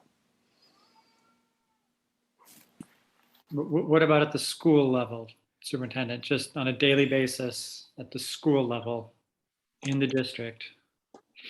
I can take it back to enrollment and find out, because enrollment are the folks who do work with the school's numbers and with the other factors, and very frequently work with the superintendent's office around some of these other factors that come into play regarding the availability of a seat, and in addition to the history of the seats either being or not being available. So the existence of a seat, I guess the simplest way to put it is that the existence of a seat doesn't occur in a vacuum. It's not just, the seat has not kind of been there the whole time. It is, so because of that, it's important that, again, that's why for the case-by-case basis. But the question around, is it, as you say, privileged information? By privilege, what do you mean? Is there any reason why it shouldn't be public knowledge that 187 has 6 open seats in 7th grade, 4 open seats in 6th grade, and 8 open seats in 8th grade? Well, I mean, that sounds like you know better than I do. I just made up those numbers. I just made up those numbers. But I do know there are parents in this district that would take their 8th grader in May and put them in 187. And this regulation clearly says they have a right to do so. It has no qualifiers. And I'm just commenting that I believe they should be able to do so, no matter who it is. And if you just tell me what some of those hypothetical factors would be that might, violate this law, I mean, I would really appreciate it. Got it. It's not a law; it's a regulation. As far as a current circumstance that we're all dealing with, that we would definitely take into account are social distancing and room sizes. So, right now there are, for example, there is an allowable number of children who can be in a middle school classroom. However, that doesn't match up with some of the room sizes that we have. Some of our schools which have been measured in order to allow for 3 feet of distance between children during our social distancing. So in some cases where, say, you can have 33 children in a classroom based off of the agreement in the collective bargaining with the U of T, however, in this classroom, we can only fit a range of 26 to 29 children. So in that case, we wouldn't want to put a 30th child in that class if it's going to, make the child overcrowded. That's a specific thing that has happened, this year that we've really been grappling with. We had we had to really work with a lot of families, and I appreciate all of their patience as well as the principals involved. And District 20 has had a history of overcrowding and overflowing of zoned programs to alternate sites when there's no more space in a grade level or what have you. And this year, we had 2 schools that we had to create similar plans for beginning in the middle of August because of the hitting the limit of children that we could fit with regard to the social distancing capacity guidelines that were given by room. So that's one thing that we've been really grappling with this year in every single school, and really kind of has created a huge challenge for principals and their teams to manage and monitor how children and adults are spread across the classrooms in order to make sure that everyone is, first and foremost safe as the nature of the pandemic progresses. That's a new one that we're kind of dealing with here. That was a factor that was in existence when we returned last year. However, because of the number of children who returned to school, it wasn't as much of a concern because the percentage of children overall in a school, we didn't have a school that had more than 55 or 58% of their overall student enrollment returned to school in person, so it wasn't as big of a deal. We could spread them across the building. But now that we're all back in school, these room capacity guidelines have been really challenging and have helped me have a new lens on how to get to know the buildings in the district. And some of them have very interesting layouts and designs in terms of how big the classrooms are. So that has been definitely a challenge. I don't want to harp on that one, but that one has been a huge factor in how principals have been challenged in terms of creating classes and cohorts and placing classes in classrooms, all the way into we've had the lunch discussion and recess discussion that has also factored into this. Well, then, so if things loosen up in January, then this would be a revisited issue. This could be a revisited issue.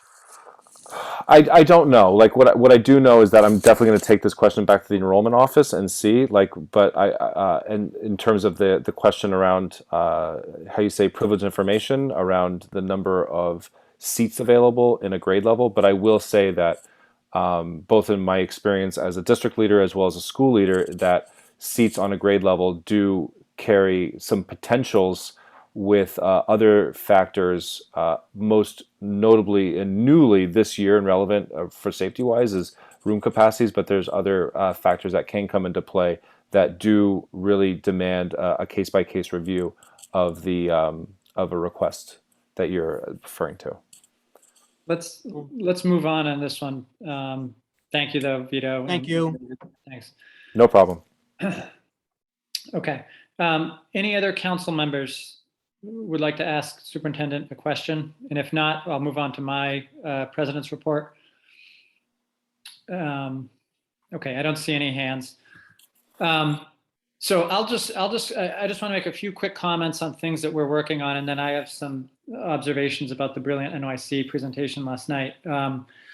We've one initiative that we are just in the very early planning stages of is some kind of event for our local elected officials. Tonight at the business meeting, we set up a budget line item to fund that event. This would be maybe a breakfast, maybe a lunch, something like that for the elected officials in the district who have some responsibility for education.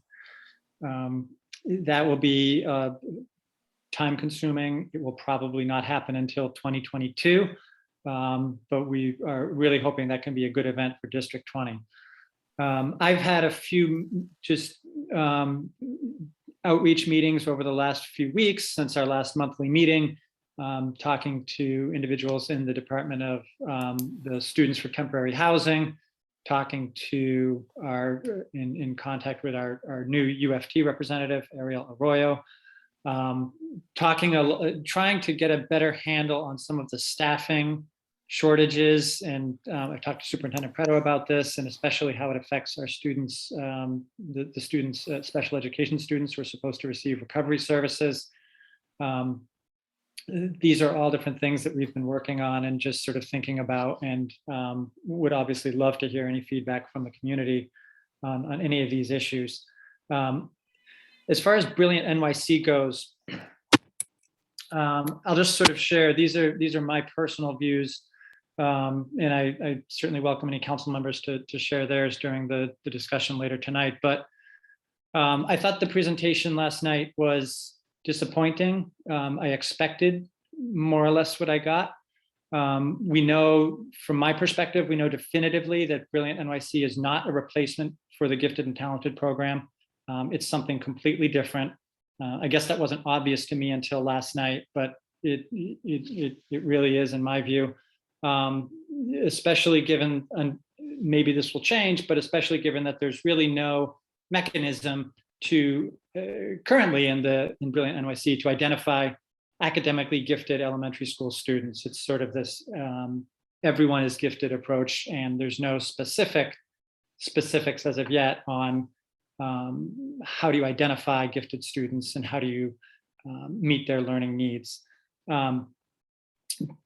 Brilliant NYC, just to quote one of the Department of Education employees last night, said Brilliant NYC is in parallel to the potential of a Gifted and Talented program. It's not like one cancels the other. It doesn't work that way. So these are two completely different things. The reality is that we now have the Gifted and Talented program was canceled, and there's really no replacement. And that's pretty apparent from last night. This comes to the whole idea of how were parents engaged on this, and was last night's meeting parent engagement, or was it something else? And I heard Superintendent Preto's comments on the feedback. I had a room that was very quiet. I had a room that had a few parents in it, and there wasn't too much discussion. And the questions that were asked seemed a little open-ended. I also had a number of suggestions that of my own, which I made, that I noticed didn't show up in the in sort of the follow-up comments from Superintendent Preto, especially including around identifying gifted learners, grouping them in classrooms together, and accelerating their learning. And maybe part of the Brilliant NYC sort of pitch is, we're going to do that, but we all know that time is running out here. We all know that we're sort of at the end of the term for the current mayor, and for whatever reason, the sort of the specific details that you would want to see there just were not there. So tonight we're going to vote on a resolution later tonight for sharing some of our thoughts on what should be in a program targeting academically gifted learners. And I would submit these as our contribution to this phrase that keeps getting used, co-construction. Apparently, some of these ideas didn't make it into the sort of the follow-up comments that we heard tonight, but hopefully they'll make it into the final version if the final version takes effect. I think those are my comments for now on the Brilliant NYC. I'll leave it there since we're at 8:15 here. The next item on the agenda is public speaking portion. So Natalia, who do we have in the roster for public speaking? Okay, so first up, we have a parent, Yan Ping Wu, who signed up. Yenping Wu, if you are there, please, you can unmute yourself and go ahead and speak. And there's a, Natalia, are we 2 minutes or 3 minutes for the limit? I can. 3, I believe. Is it 3? I'm just double checking. Yep, 3 minutes, you are correct, yep. So Yinping, are you there? And if not, Natalia, feel free to, we can move on, I think, to the next one, and maybe they'll come back. And I have EMC Deuce 113. And just a quick reminder before we do get into public speaking, just a reminder that it's at these meetings, we ask for everyone to be respectful and address ideas, not people who are targeting individuals. with disrespectful or inflammatory commentary will be muted or asked to leave the meeting, just as a quick reminder. Go ahead, is there? Okay, M. Magnus. I see if she's in. Hello. Yes, Hi. hi, we can hear you. Hi, okay, great. So as a parent, I am deeply concerned in the direction our government is heading with these mandates and agendas. I'm voiceless in this massive system. I'm left to vote for candidates who aren't willing to take a position so they can garner votes. I'm being told they follow science, but you can see our Mayor-elect Adams is setting up to mandate these vaccines by looking to offer remote next year. I'm told don't assume or that's too far ahead. But if we wait and not be part of the conversation now, it will be too late. If union city workers weren't given the initial opportunity to collective bargain these mandates, then why do you think we will have a chance to fight these mandates? We are slowly losing our parental rights over our children to our government. Not to mention the message our current mayor is sending that they can buy the rights to our kids' bodies for $100. I've spent 8 years teaching my daughter her body is her right, and now that right is being taken from me and her. I'm reaching out in hopes that all the CECs can form together to be the voice of parents. Our voices can be heard when we have greater number. Stand together and form a bigger coalition for more parental input in our children's lives and the education system. In regards to the brilliant NYC and iReady and DESA programs, I'm watching our mayor and chancellor putting money into programs that accomplish nothing but put money into these companies. If the city really cared, they would have taken all the COVID funding and opened more schools to lower class sizes so teachers can accomplish more individualized learning. They should have hired more teachers to have 2 teachers in each class, especially in elementary schools. I can't see how iReady is going to help my child's teacher to know her better other than to hold teachers who aren't up to par accountable for not knowing their students. How do you expect a teacher to excel one student while she has to also focus on catching up another student? These students overall are going to lose out on an adequate core education. We are becoming a society that limits achievements. And quite frankly, in bland terms, this is bananas. So please, CEC, I encourage you guys to band with other CECs and be a larger voice heard on this platform because we're not being heard anymore. Thank you. Thank you. Natalia, who's next? Sorry, I forgot I was muted. Gabby? Gabby?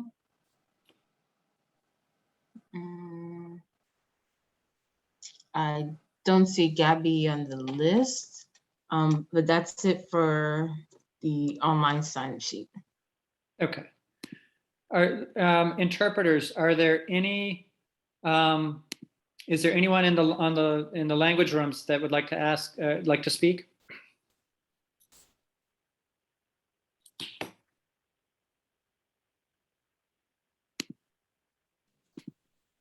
Not in the Arabic room.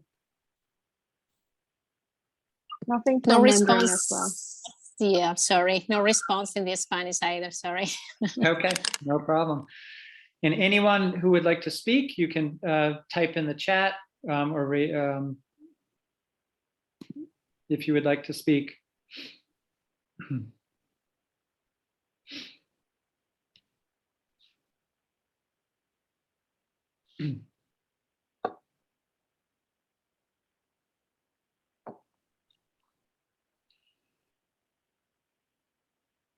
Okay, I think we can move on then to our discussion of the resolutions. Natalia, can you share the first resolution, Brilliant NYC response?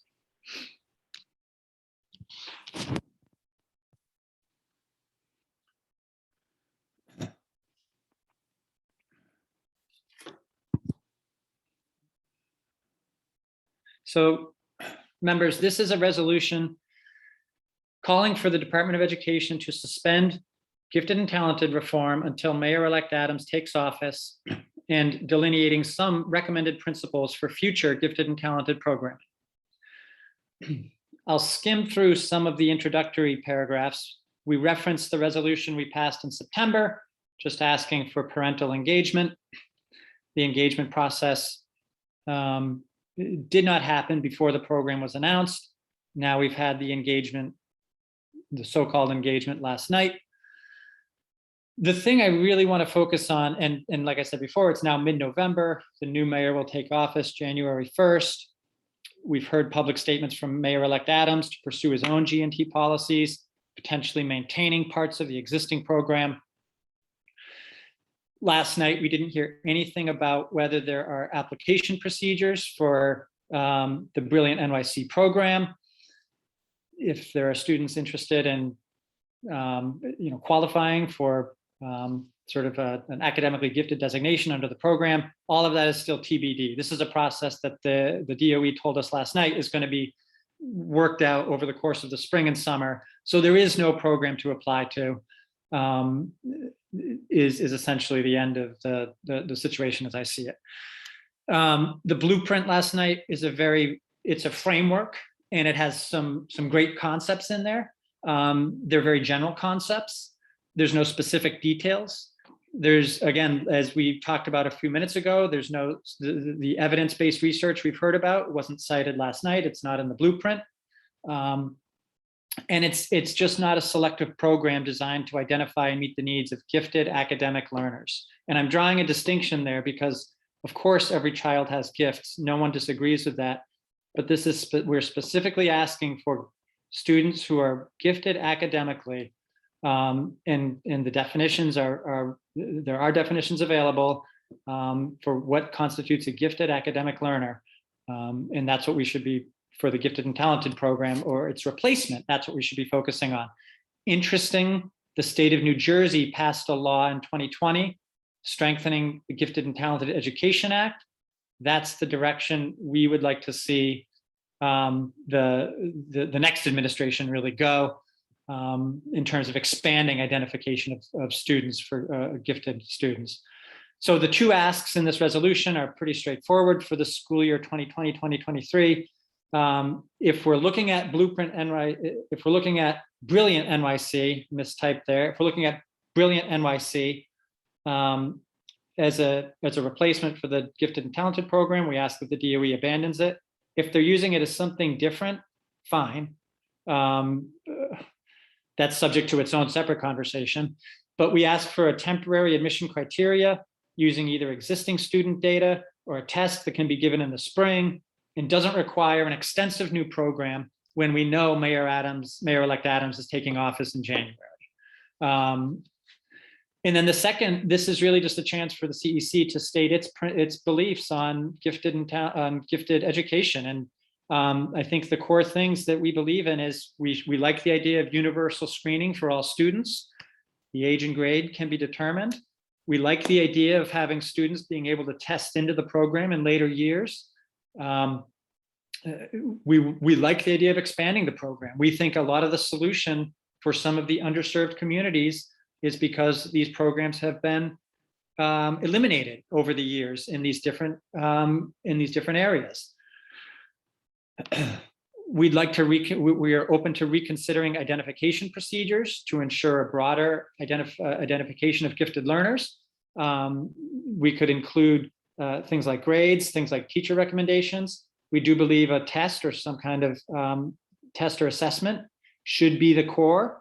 And in just a little bit of searching, everyone has issues with tests and assessments. I understand that. There's extensive written work on how to make these better, how to help them meet the needs of different communities, potentially different communities that we're trying to reach. I'm confident that if we apply, that the DOE applied itself to this, that they could come up with a test and a program that would reach different communities that are underserved.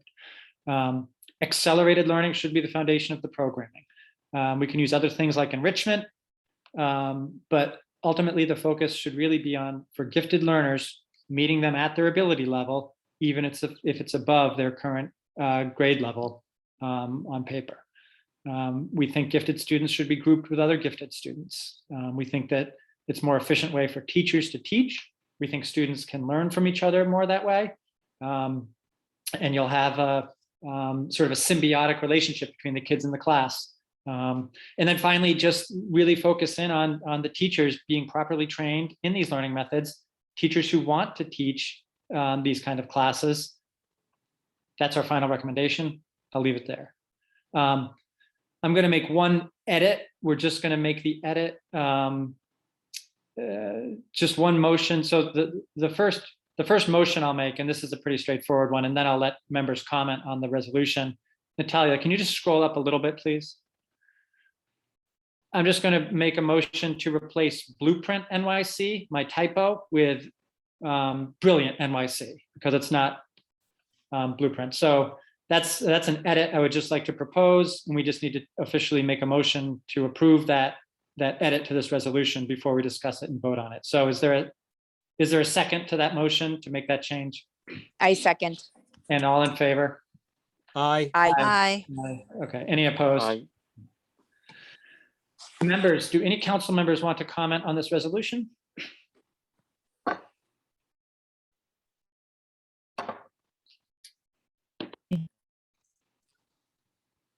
Hey, Steve. Yes, go ahead. So I just want to make a comment about the grouping gifted kids with other gifted kids. How are you imagining them mingling with non-gifted kids, or not non-gifted, but you know? I get it. I know what you're saying. Yeah. Truthfully, Jen, like I could give you my off the cuff answer right now, but it would be exactly that. It would be off the cuff answer. I think that the final, let's put it this way, there could be a range of choices there, and this is way beyond where I think we want to go right now. But the extreme is you're all in one school, right? But then there's a lot of different other options between fully, just sort of mixing kids at random in a classroom and having an entirely separate school. And I completely agree with you. I think that there's a need to socialize kids with, diverse students with diverse backgrounds and students with diverse interests and skills and abilities. And so, just off the cuff, right off the cuff, this is just me personally. This is not in the resolution. This doesn't speak for the CEC. I like the idea of schools where you have total range of students in one school building, and kids can be grouped by their class, by their academic ability, but then otherwise everything else, including general subjects like gym and art and whatever, and extracurriculars is obviously completely mingled. That's just my off the cuff answer. My concern is gifted kids being completely isolated with other gifted kids. I don't think that's particularly healthy, having gone through that myself in my youth. It doesn't give the child, as they grow up, a realistic idea of most people's range of abilities. It's good and bad. So I really would like to see that that particular part of the resolution doesn't imply that we want gifted kids to only be with other gifted kids, but that there's a chance for them to learn together also, like including that as part of their program with all the other kids that are around them in their schools and that are in the playground and so forth. Because understanding that every kid is a range of abilities, including gifted kids, you need to be able to interact and socialize with those people as well, all levels. That's my meaning. Vito, what do you have? You have your hand up? Go ahead. Yeah, so all three of our kids were in 229, the G&T program. We tested into it. And I think we're forgetting that even within a class of 25, there's a range of children in that class. It's not as monolithic as you would think. And they do have interactions with other kids. I mean, there's theater programs, after school programs, the music programs. There's plenty of there are plenty of opportunities for kids to get to know each other. But at the elementary school level, that's just the way it is as far as the kindergarten classes move, or they don't move actually, as a group. The class stays together. And one thing I really, really liked about the G&T classes that my kids were in is that the kids stayed together with their class for the whole 5 years or 6 years if you count kindergarten. And, you know, that's something that I grew up with in Catholic school, and you get to really know people, get to really know your other kids. I mean, my high school, my son who graduated high school is friends with someone that he met in pre-K, and they went to school from 229 all the way to Brooklyn Tech together. And it's just, you know, that kind of camaraderie is special.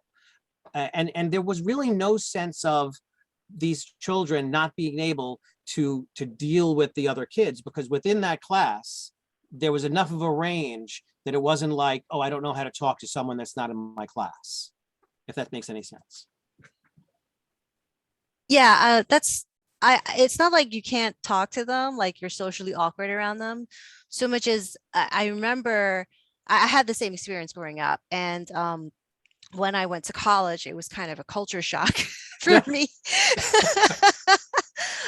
Like I had no idea other kinds of people existed. I thought they were a myth.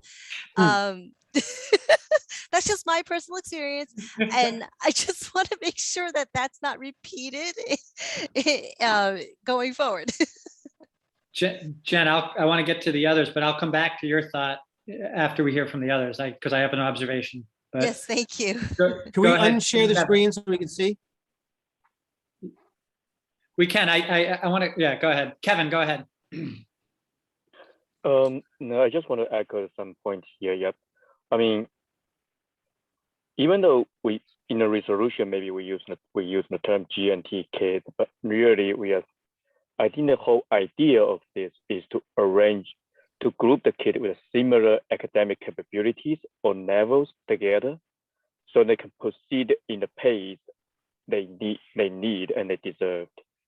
And on the other hand, my bigger worry also is that if we group the kids with the academic level are too far apart, we are really killing the kids' interest of learning, both for the advanced or the one who lagged behind. I mean, my personal experience in high school is that my classmate just gave up because he doesn't understand it. And teachers wouldn't have the energy and bandwidth to help every of them. It's just not realistic. And then, I mean, those kids, they just give up because they feel they are dumb, because it seems all classmates know it, but they don't. They don't understand the curriculum. So this is really hurting to those kids as well. So, I mean, I agree with Jen's point also, because I had a similar experience. A lot of things when I get out to work, I was like, isn't it supposed to be common sense, a lot of point? And then other people just seem to have a very different idea. But with that, I think we need more interactions and group class activities along with other classes, playground time. I think that could be resolved to bring the other kids ahead. So that's my 2 cents on that. Thanks, Kevin. And I see we don't have a second hand up. I guess Gada took her hand down. Natalia, can you share? Yes. Go ahead, Gada. Did you want to speak? Yes, I would like to say that I totally agree with your point of view for G&T replacement program. And I would like to mention that about the idea for kids to be in a different class, which together. I think every kid that has talent in different way. So being together, the kids being sharing together in the talent, this is good, so they can share. There is something common between them. This is gonna make them more like I mean more strong relationship with the kids, with each other as a friendship, and this is good for them. And I still mention about, I agree about everything that you said about the GNT gift and talent replacement. Good. Thanks, Gada. I'm Thank you. sorry, this is Marie. Is it possible for me to speak? Oh, yeah, of course. Why don't Actually, you go ahead? Marie, sorry, Marie, hold on one second. I think I saw Elizabeth's hand up briefly. Elizabeth, did you want to speak? Yes, I also wanted to add about what Jen said about, because in our school district, the gifted and talented, they actually, like, they took the test and they weren't from the neighborhood. So they kind of did form like an exclusive class. So like sometimes you worry, like if a gifted and talented is being bussed in, what kind of education for their like general education student are they giving out? Like I want my kids to have an accelerated enriched program also, which my school district has been doing really well. But I remember when we have the gifted and talented being bussed in, the kids, the classes were separated. They acted very different. They didn't really intermingle with the kids from our community, the kids that were zoned in that school. So I see both sides. So I really think gifted and talented should be tested out later, not in kindergarten and not in first grade, like probably second or third. That is my feelings.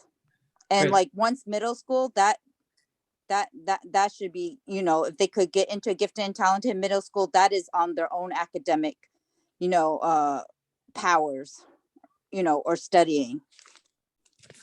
But like younger grades, no, I don't believe in it. Thanks, Elizabeth. Go ahead, Marie. So I would like to offer my perspective because I have got, well, my 3 children all started out with the Gifted and Talented program at PS 102, which was partially, it was a district program. So people both zoned to PS 102 and non-zoned participated in that class. And they were all, you know, tested in pre-K, and the 3 of them went, and none of them are in that now because PS 102 was a really large school, and you know, in-person education was, you know, what I needed. And I'm speak of this because I believe, you know, I can offer perspective from the following. Neither of them is now in a gifted and talented program. One of them is in a charter school in a mixed class with more than 50% of that class are students with IEPs.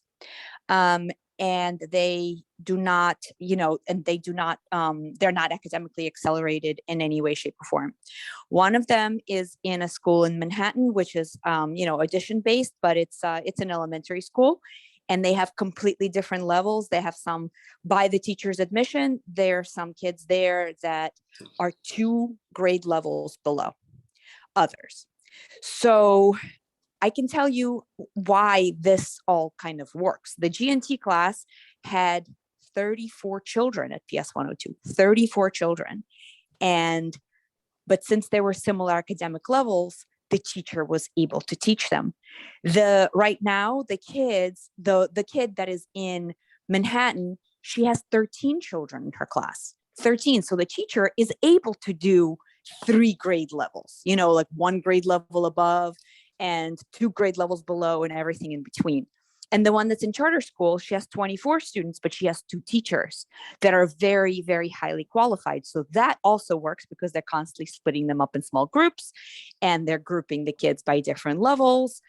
And I think, you know, Brilliant NYC only works when resources are allocated to either hire more teachers, to reduce class size, to hire more subject teachers that come in and do a lot of extra enrichment. But it seems like one of the principals in my breakout room was saying, it's already happening. It's already happening in the city. And it's like, yeah, it might be happening, but it might be happening in these really kind of unrealistic situations with 13 kids in the class, or, 24 kids, but 2 really highly qualified Columbia grads, or, what have you, or maybe students with schools with lots of extra subject teachers, or subject teachers that come in and break kids out. Bottom line is, I think everything can be made to work, but if you have one teacher and you have a group of kids and the class sizes are 34, the only way to adequately teach children in large groups is to group them by similar ability levels. Because it's interesting that I'm going to point out that my son, who is in private school, it's a very sink or swim atmosphere. It's a school that's very accelerated, and anyone who's falling behind, he said there are a lot of kids that are already, falling behind. They're being told, hire a private tutor or leave the school. So it's just, given that I have perspective on a wide array of situations, I decided to speak. And I just think that if we're dealing with, the same resources, and given that taxpayers are, we're having a tough situation in New York with the pandemic and, businesses leaving and also some businesses, not thriving. We're not going to be in the situation where we're going to be flush with extra resources. So if the resources are staying the same, then it's going to be very difficult to teach a group of kids that is on very different academic levels if we don't reduce class sizes or add teachers. Thanks, Marie. Kevin, is your hand still up from before, or did you want to make an additional comment? I just wanted to give applause to whoever just spoke. I had a very similar idea, but she expressed it much, much better and clearer than I have done. So I would like to say thank you. Marie, Same I here. want to, Thank you. Yep. Sorry. Marie, Thanks, I want Mary. to echo that. That's brilliant. You really drilled it down about why a G&T is necessary. The kids, sometimes our kids are derided and called, well, they're the compliant kids, they're the ones that just listen. Well, what's wrong with that? What's wrong with kids that have been, that sit still? What's wrong with kids that listen? What's wrong with kids that are on the same academic page, so that the teachers can use that and use this critical mass of children and push them to be the most they could be? I have to disagree with Elizabeth, and I understand what she's saying, but the problem is this. The problem is parents, I think most of the parents, a lot of parents want a separate program starting in kindergarten or the latest first grade.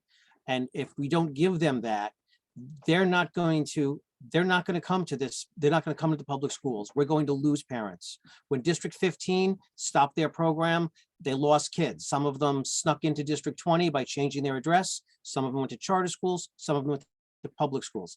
District 15, if you look at their numbers with the grades, it went straight downhill. So District 15 was a failure when they got rid of their G&T programs. But it's really important, because once we lose parents from the public schools, once they say, well, I'm not going to send my kid to kindergarten or first grade in a public school, then they're done. Then we're not going to see them again, because and then here's the other thing. How are we going to integrate our schools without people of European descent to integrate them with?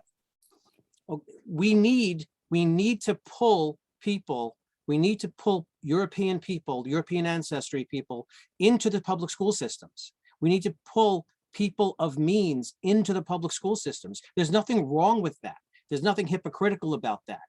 If there's a product that a certain demographic is not using, we do market research and say, well, why isn't this demographic using our product? And then we tailor a product or give a different product to get those individuals to come and use it.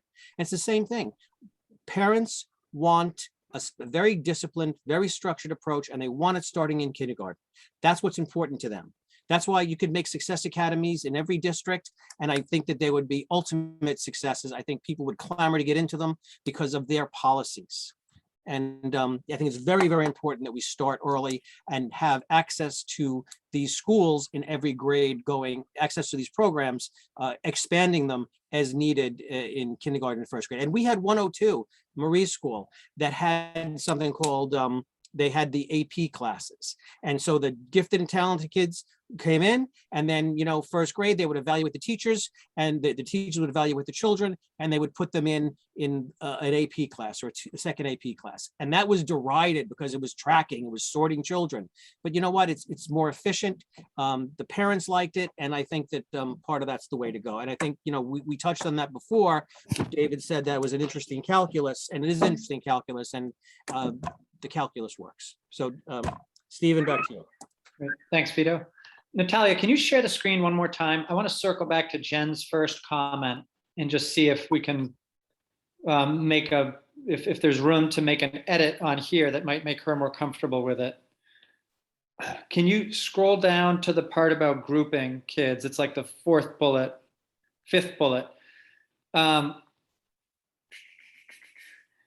Jen, if there was an edit added in there at the end that said pull out programming, extracurriculars and non-academic classes could be used to, essentially mix kids of whatever, I don't know what the right terminology is, of dissimilar abilities. Would you be more inclined to vote? Differing academic levels? I think Sure. that just at the heart of what I'm trying to say is I don't want G&T kids isolated. So Right. if you can somehow work that in, that says differentiated instruction without isolating G&T kids with only G&T kids completely. And Like- yeah, what I'm thinking about is right after that sentence, adding a new one that would say, I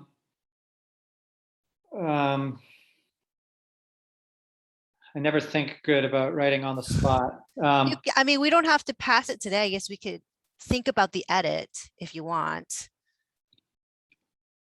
Pull out programming,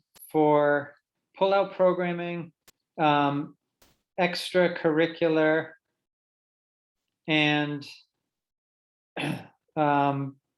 is there a general term that's used for like arts and physical education, for example, in terms of classes?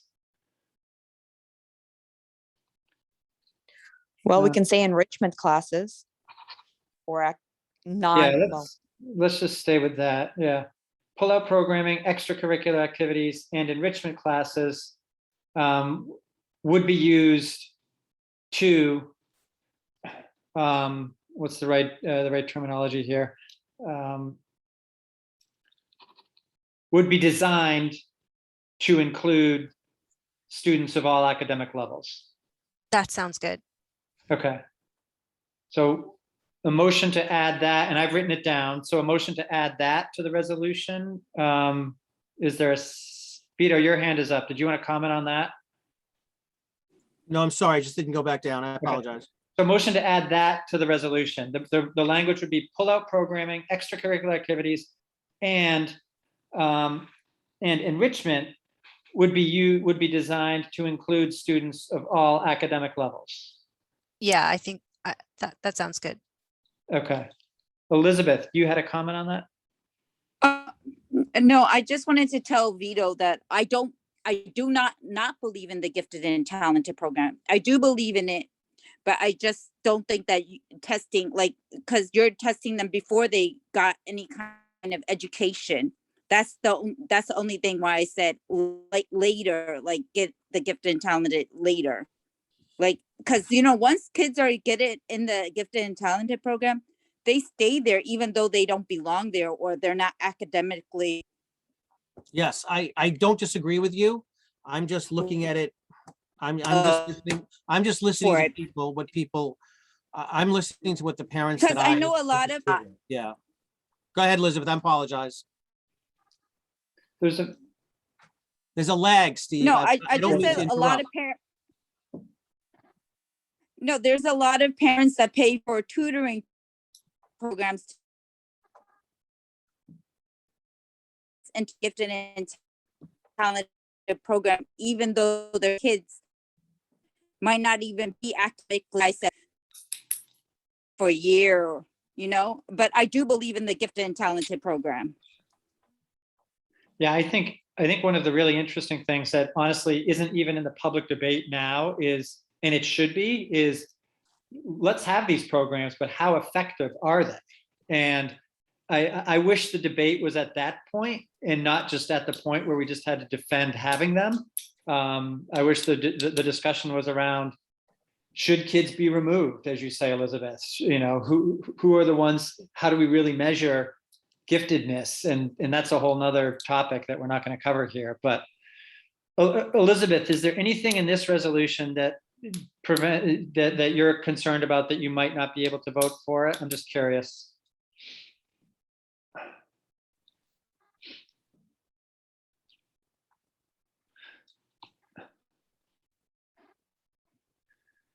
Elizabeth, can you hear me? Okay, let's move on. And I'll just make the motion to add that sentence: pull out programming, extracurricular activities, and enrichment would be designed to include students of all academic levels. Is there, I'd like to propose a motion to add that as on the 5th bullet there, last sentence. Is there a second? Seconded. All in favor? Aye. Aye. Okay, so that will be the only, that will be the final edit. Let's vote on this. And I need to move make on. one more comment, please. Yep, go ahead, Vito. Quick, please. So I was at a different PEP meeting 2 years ago when Carranza was still the chancellor, and he mentioned that he would have no problem with an IB program and an international baccalaureate program. I only understood that it was in high school, but they in fact do have a K-8 international baccalaureate program that you don't test into, you just apply to. And it is what it is. I mean, yes, very disciplined, very structured, very similar to the private program that that we talked about, that, you know, you better get a tutor and you better keep up or you're out. And, you know, he said he didn't have a problem with it because you didn't test in, you applied to it. And I would certainly prefer that, or some version of that alongside the Mosaic program that parents can choose. But I don't think that there's the audacity of imagination for the DOE to even consider it. Yeah, interesting. And I international baccalaureate's an interesting topic on its own. I'm vaguely aware of them. But. Okay, let's vote on this. And Natalia, can you conduct a roll call vote on this resolution? With the edits we've approved tonight, the minor typo change and then adding the one sentence that we've discussed. Right, okay. Steve Stowe. Yes, I am in favor of the resolution. Okay, Jennifer Hu. In favor. Okay, Elizabeth Chan. In favor. Okay, Vito Labella. Yes, in favor. Marie Brugueras. In favor. Gala Amin. In favor. Okay, Li Ping Jiang. In favor. Okay, Kevin Zhao. In favor. Okay, so it is unanimous. It passes with 8 yeses. Great, thanks, Natalia. Let's move on. The next resolution is the DESA resolution, the Devereaux Student Strengths Assessment. Natalia, can you share that on the screen, please?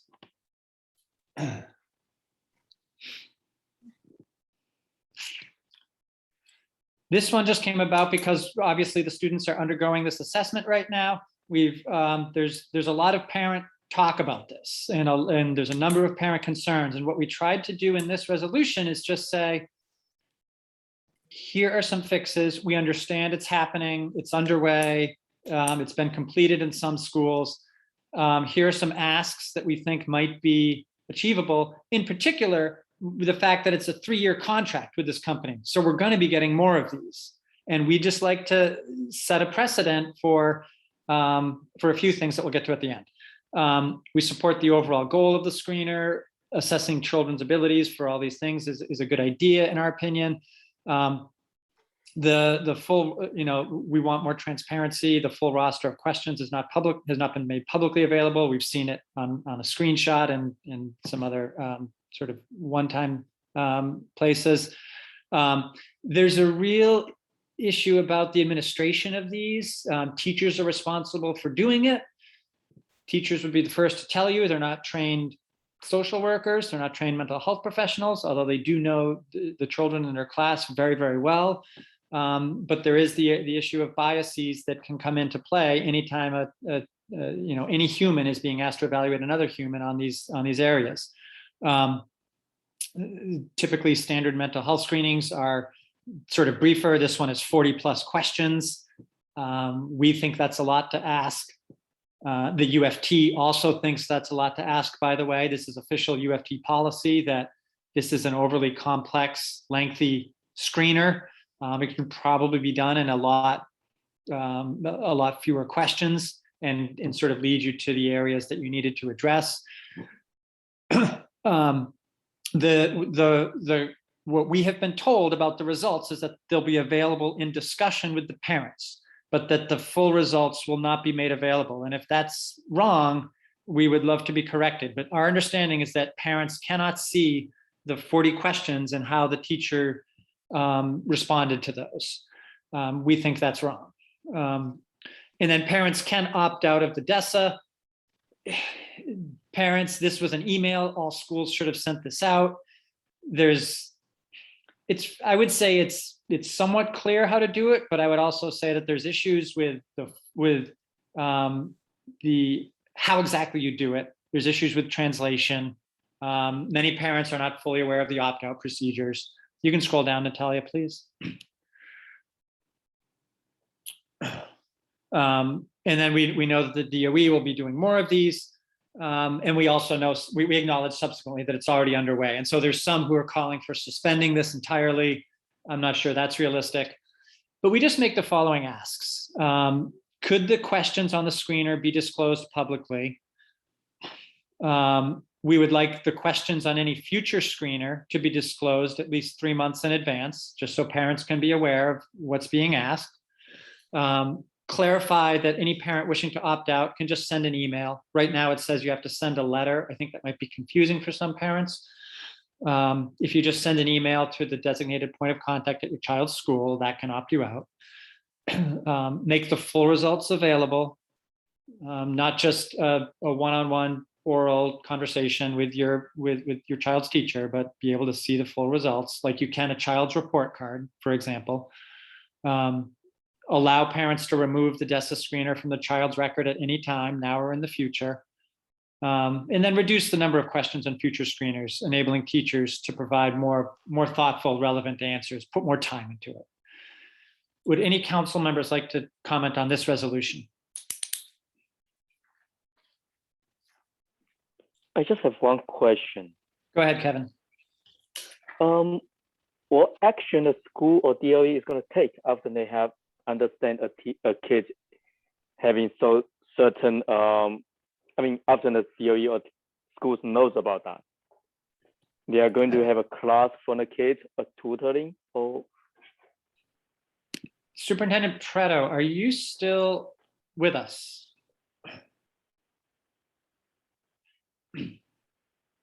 And I will also go back again to the budget. Did they budget for it? Are they going to hire more professionals on this? Kevin, you said, did they budget for it? Budget for the additional, the follow-up step they're going to take after seeing the result. I think, for example, if we say, oh, a kid, go ahead. No, I think what sorry, I don't want to cut you off, but I think what you were saying is, I think what the Department of Education is saying is because we have so much money this year in the school system, we've been able to hire social workers, guidance counselors in every school. And those are the resources, those are the human resources that would be applied in this situation. And then there's resources beyond that as well, depending on the situation. I think that's probably what the what the Department of Education's answer is in this situation. So that means they're going to follow up on the kids who need the help. That's my understanding. And I also hear that they are going to have more screening on it in the future years. So that means they will continue to allocate the money for that. This is a 3-year contract with this company. The contract runs through 2024. So I think we are definitely going to be seeing more of these. And that's why I really want to establish look at this as parents' rights around these screeners. I think we need to establish that because there's more of these coming. Yep. I mean, I just don't know what is going to happen to them. I mean, what is the effective follow-up task they're going to do with the kids? That would be more my question, actually.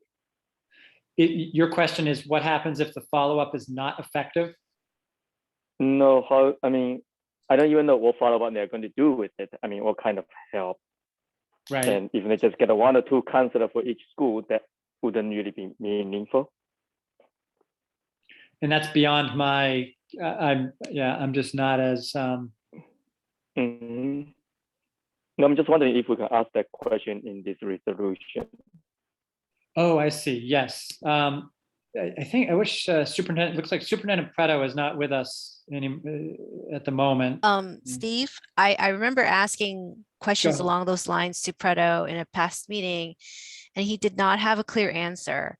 It seemed to me what he was saying was that after the assessment has been done, it's up to the teacher and the principal to figure out what they want to do with that data to best support that child. So there is no standard response as far as the last time I asked these questions to Preto.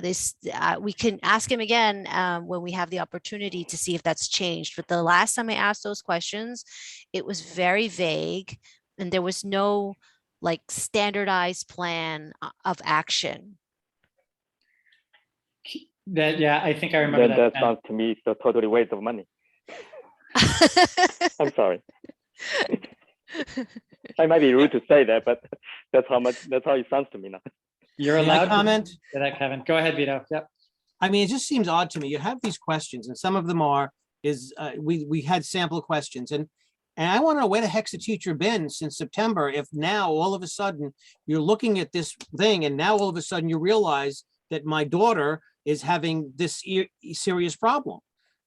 If she's waiting to check a box and she checks it now, where the heck was she yesterday, a week ago, 2 weeks ago? Why hasn't something been said prior to this? What are the structures in place that allow teachers to identify children that are having problems on a real-time basis and giving them the support that they need? It seems to me it's just box checking and patronage to favored vendors. And I think that is somewhat of the line that the UFT has taken as well, is that teachers are already doing this stuff, every day of the school year, intuitively, like you say, without a checklist needed, but just intuitively, sort of good teachers should be doing that. So Kevin, I have similar feeling on that actually, because I saw the teachers, at least the homeroom teachers, you're already following on this kind of question. I mean, I saw the question and they seemed quite generic and they seem quite like a generic questions the teacher might consider every day. And it doesn't have to be a survey like that. Right. And on the back of what, Kevin and Vito and Steve were just saying, why not spend this money on something that provides a tangible level of support rather than this nebulous, we're going to screen, they're going to hire someone else and we're going to play with this until the money runs out, rather than saying these are pandemic times, we're going to provide extra support and this is what we're going to do. We're going to hire extra social workers that are going to help, in these group settings, all the kids that have just gone through, a really a horrific experience of a global pandemic, and all of them will need, the extra help, or, we will do these assessments and we will deal with them in-house. And the assessments don't have to be these crazy DESA 100 question long things. It's just when a teacher is seeing somebody who, in her opinion or his opinion, needs extra help, we have these social workers now. Yep.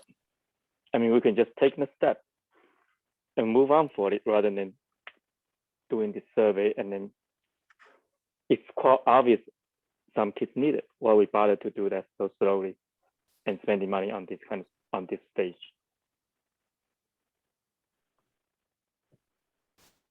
Okay. Sorry, I drag it till now. No, Back to Steve, you, Steve. Jen, has the money already been spent? Like, I this think is the contract already already signed. purchased, right? oh yeah, yep, oh yeah, Yeah. So this Money's money's been spent. gone. This money Yeah. is gone. yeah. So we're stuck with it.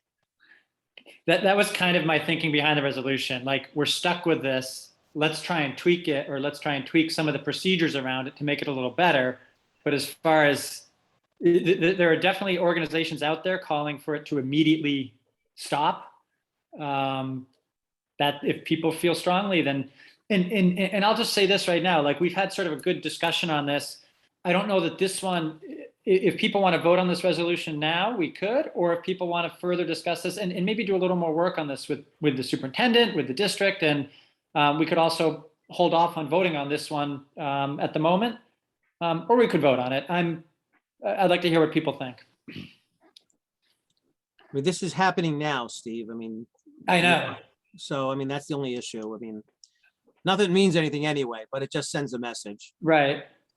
There's an individual who's raised their hand, and I believe it's a teacher, just based on her comments from earlier in the night. I'd like to make a motion to open up for to hear what she has to say as a member of the public, even though we're officially past our public speaking time. I'll second it. And all in favor? Aye. Aye. Okay. Brittany, you may speak. Hi, how are you? Good. So I'm a teacher at PS 204. Thank you for letting me speak.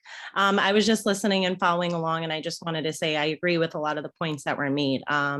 This is my 9th year teaching. I am at PS 204, which is in District 20, and I've been there for 9 years. As a teacher, we don't need this to really make the call on whether or not a student needs help. I think it was Vito who said before, and you can correct me if I'm wrong, that we kind of pick up on that right away. Obviously, this is a very different year, just like the past year, COVID, the pandemic.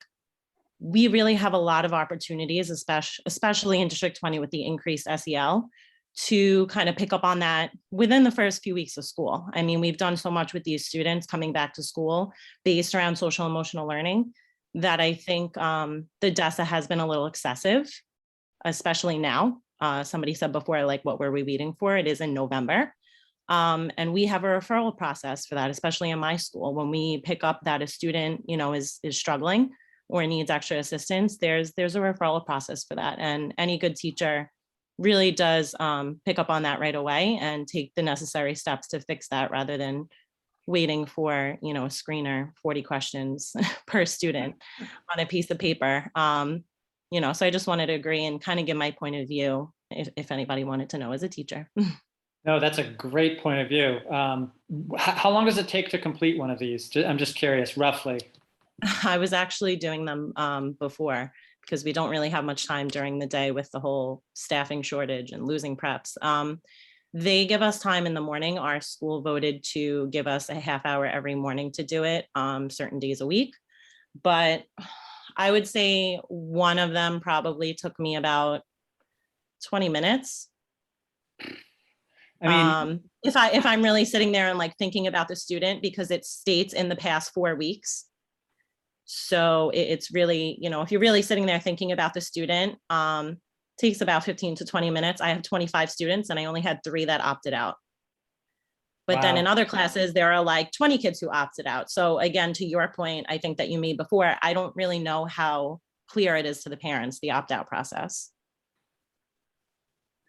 And then, yeah, no, it's great opinion. And then after you're done, I mean, what is, just like we were just talking about, I mean, you'll sort of talk to the social worker in the school or the guidance counselor? Is that kind of the next step? So I was actually trained as one of the leads. Each school has to choose 2 to 4 leads to implement this SEL DESA screener. I'm currently going for my internship for administration, so that's why they chose me. I had to take a 13-hour training on it. But basically, like you said before, it's not really clear exactly what they're going to do. They say that they're going to identify the lowest 16% in each school. And from there, they're going to identify if they need tier 2 instruction, which would be like small group services. Again, that's based on every school. Our school doesn't have that right now. Our principal is currently trying to, hire people part-time, retired teachers, substitutes that we already know that have done academic recovery before. Depends on the school. But that is the plan from what I've gathered based on my training. And then from there, they said that they were going to reevaluate because we were going to do this again in January to see if they made progress, if they still need these services. And then I guess again in June to reevaluate what the steps are for next year. So I know we're using that for like our CEP and stuff like that. Really interesting. I just want to make sure I heard the right things. You said identify the lowest 16%?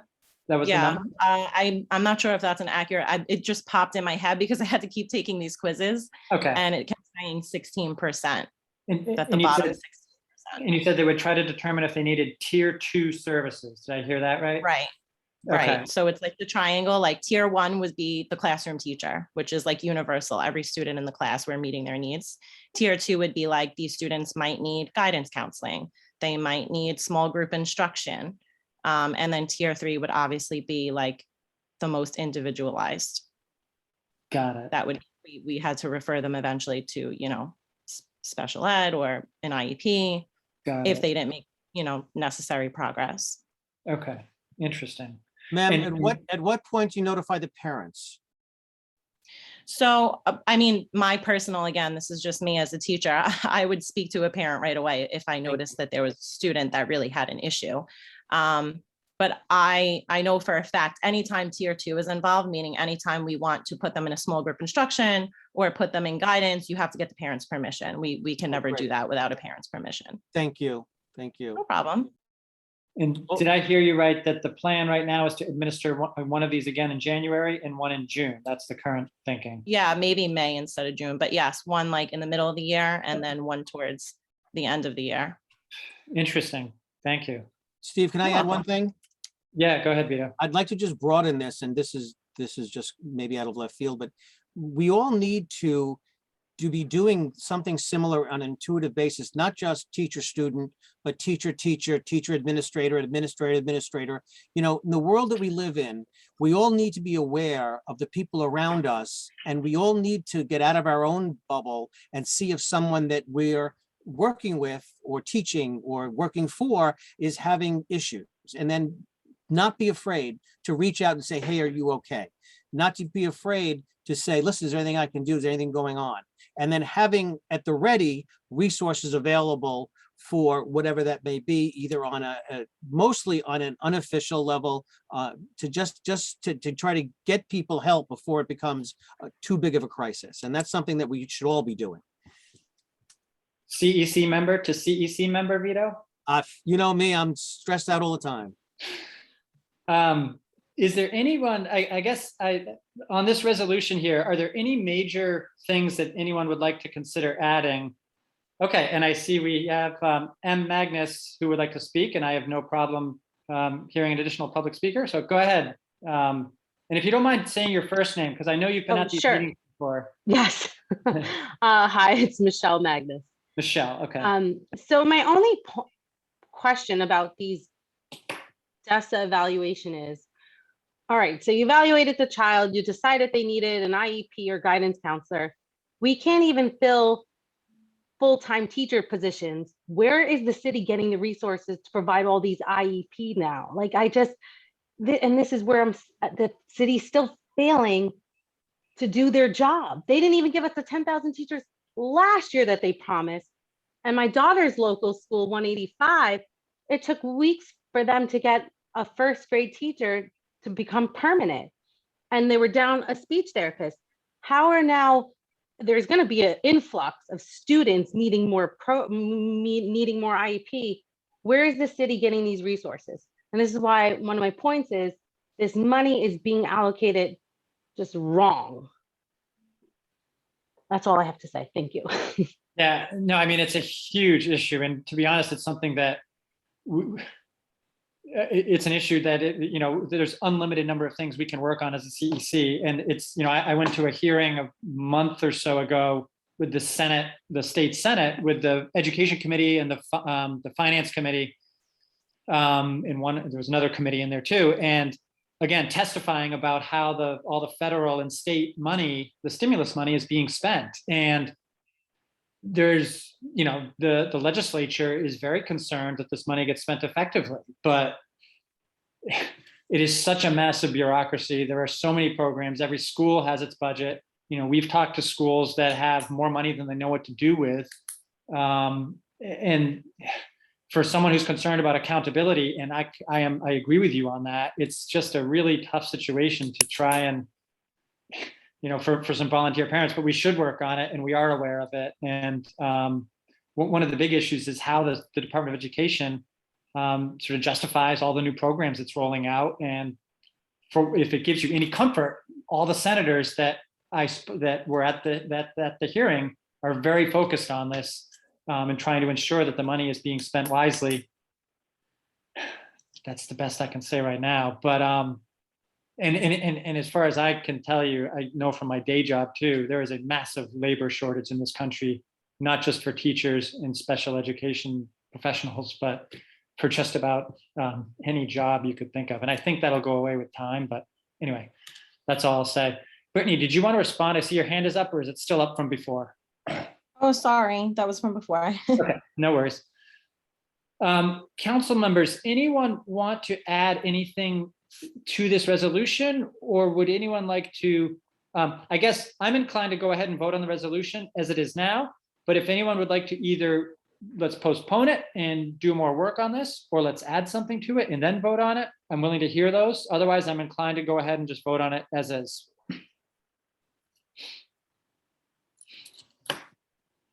So I'll make a motion to vote on this resolution. Is there a second? Second. All in favor? Aye. Aye. Aye. Any opposed? So Natalia, could you please do a roll call on this resolution? Roll call vote. Yes. Steve Stowe. Yes. Okay, Jennifer Hu. Yes. Okay, Elizabeth Chan. Yes. Okay, Vito Labella, Yes. Marie Brugueras, Yes. Gada Amin. Yes. Okay, Li Ping Zhang. Yes. Okay, Kevin Zhao. Yes. Okay, another unanimous Great. yes. Thanks, everyone. Natalia, final agenda item of the night. Can you share that resolution passed by the other CEC? I think it was CEC 24, the one on anti-Asian racism, I think it was.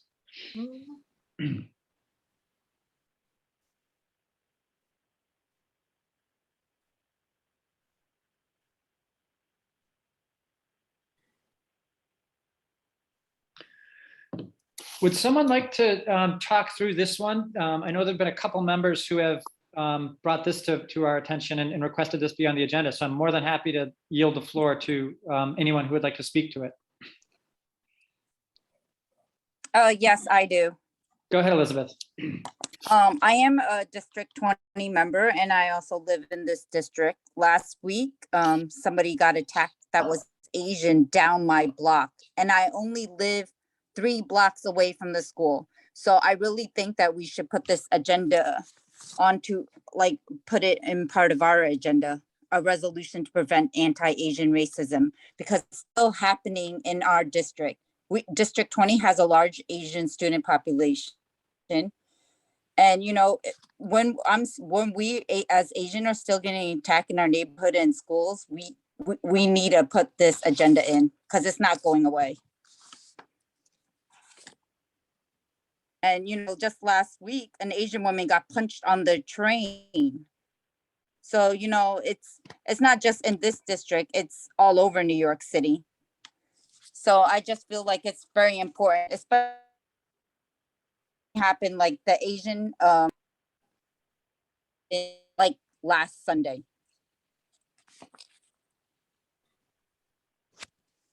Thanks. Yes, Elizabeth, it's been an issue for I mean, it's always been an issue, but it's really elevated over, the last year and a half or two. Would anyone else like to make a comment?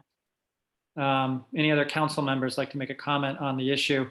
And I'd also like us to direct our attention to the resolution that was passed by the other CEC. Natalia, can you scroll up a little bit? Which CEC was this? Scroll up. 26. 26, okay. Let's just look at what they've done here. So what they've done here is sort of discussing the issue from a citywide perspective,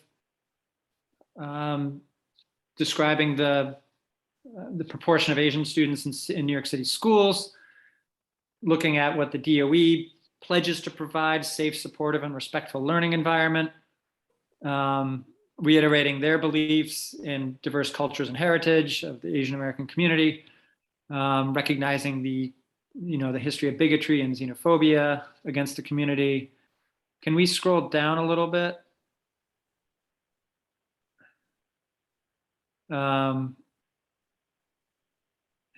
Talking about the trauma, psychological trauma, societal invisibility, mental health issues, reporting bullying. It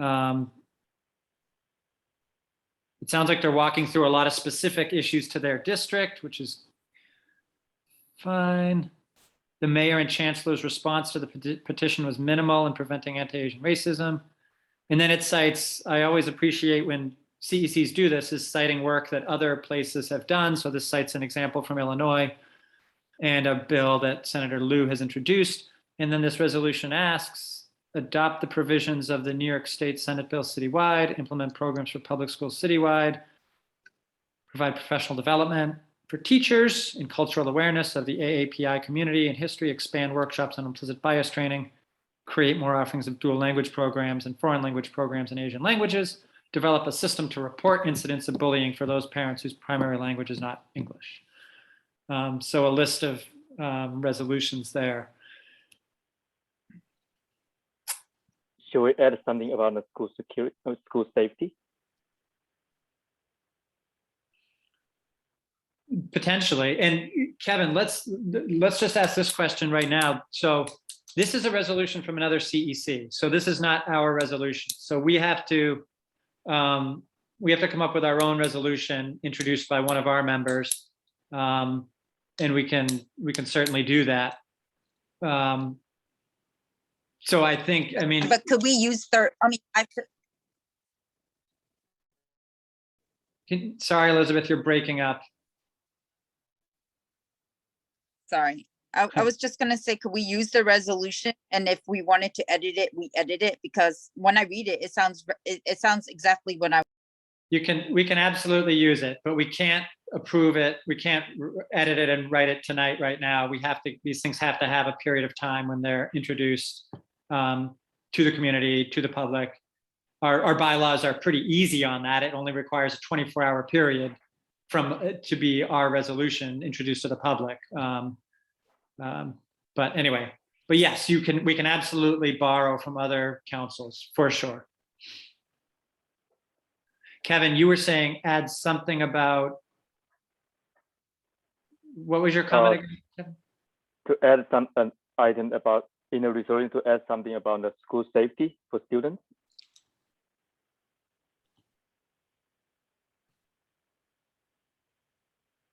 Yeah, absolutely.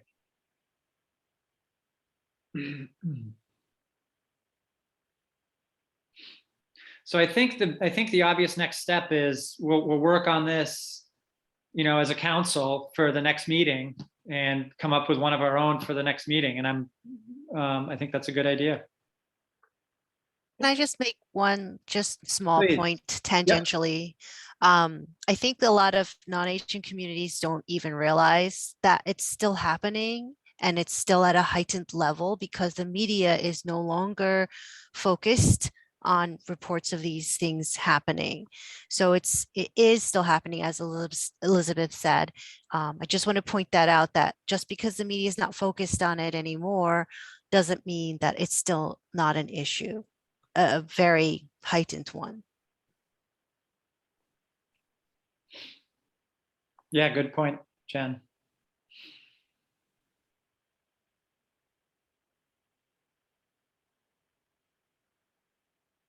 Any other comments?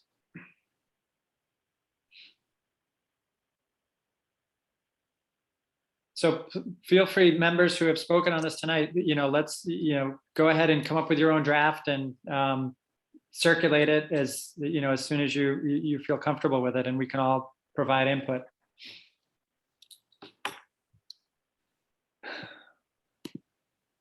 Okay. And if there's nothing else, I think we can make a motion to, let's just remind anyone who's still on the call. Natalia, could you please state the date of our next meeting? And so the next meeting is December 8th. And just a reminder for anyone interested, we will have the School Construction Authority and the Office of District Planning at that meeting. So very important meeting for district school facilities issues. We have to get an announcement for applications to go out tomorrow to all the schools. Yeah, we'll work on that with Steve Weiser.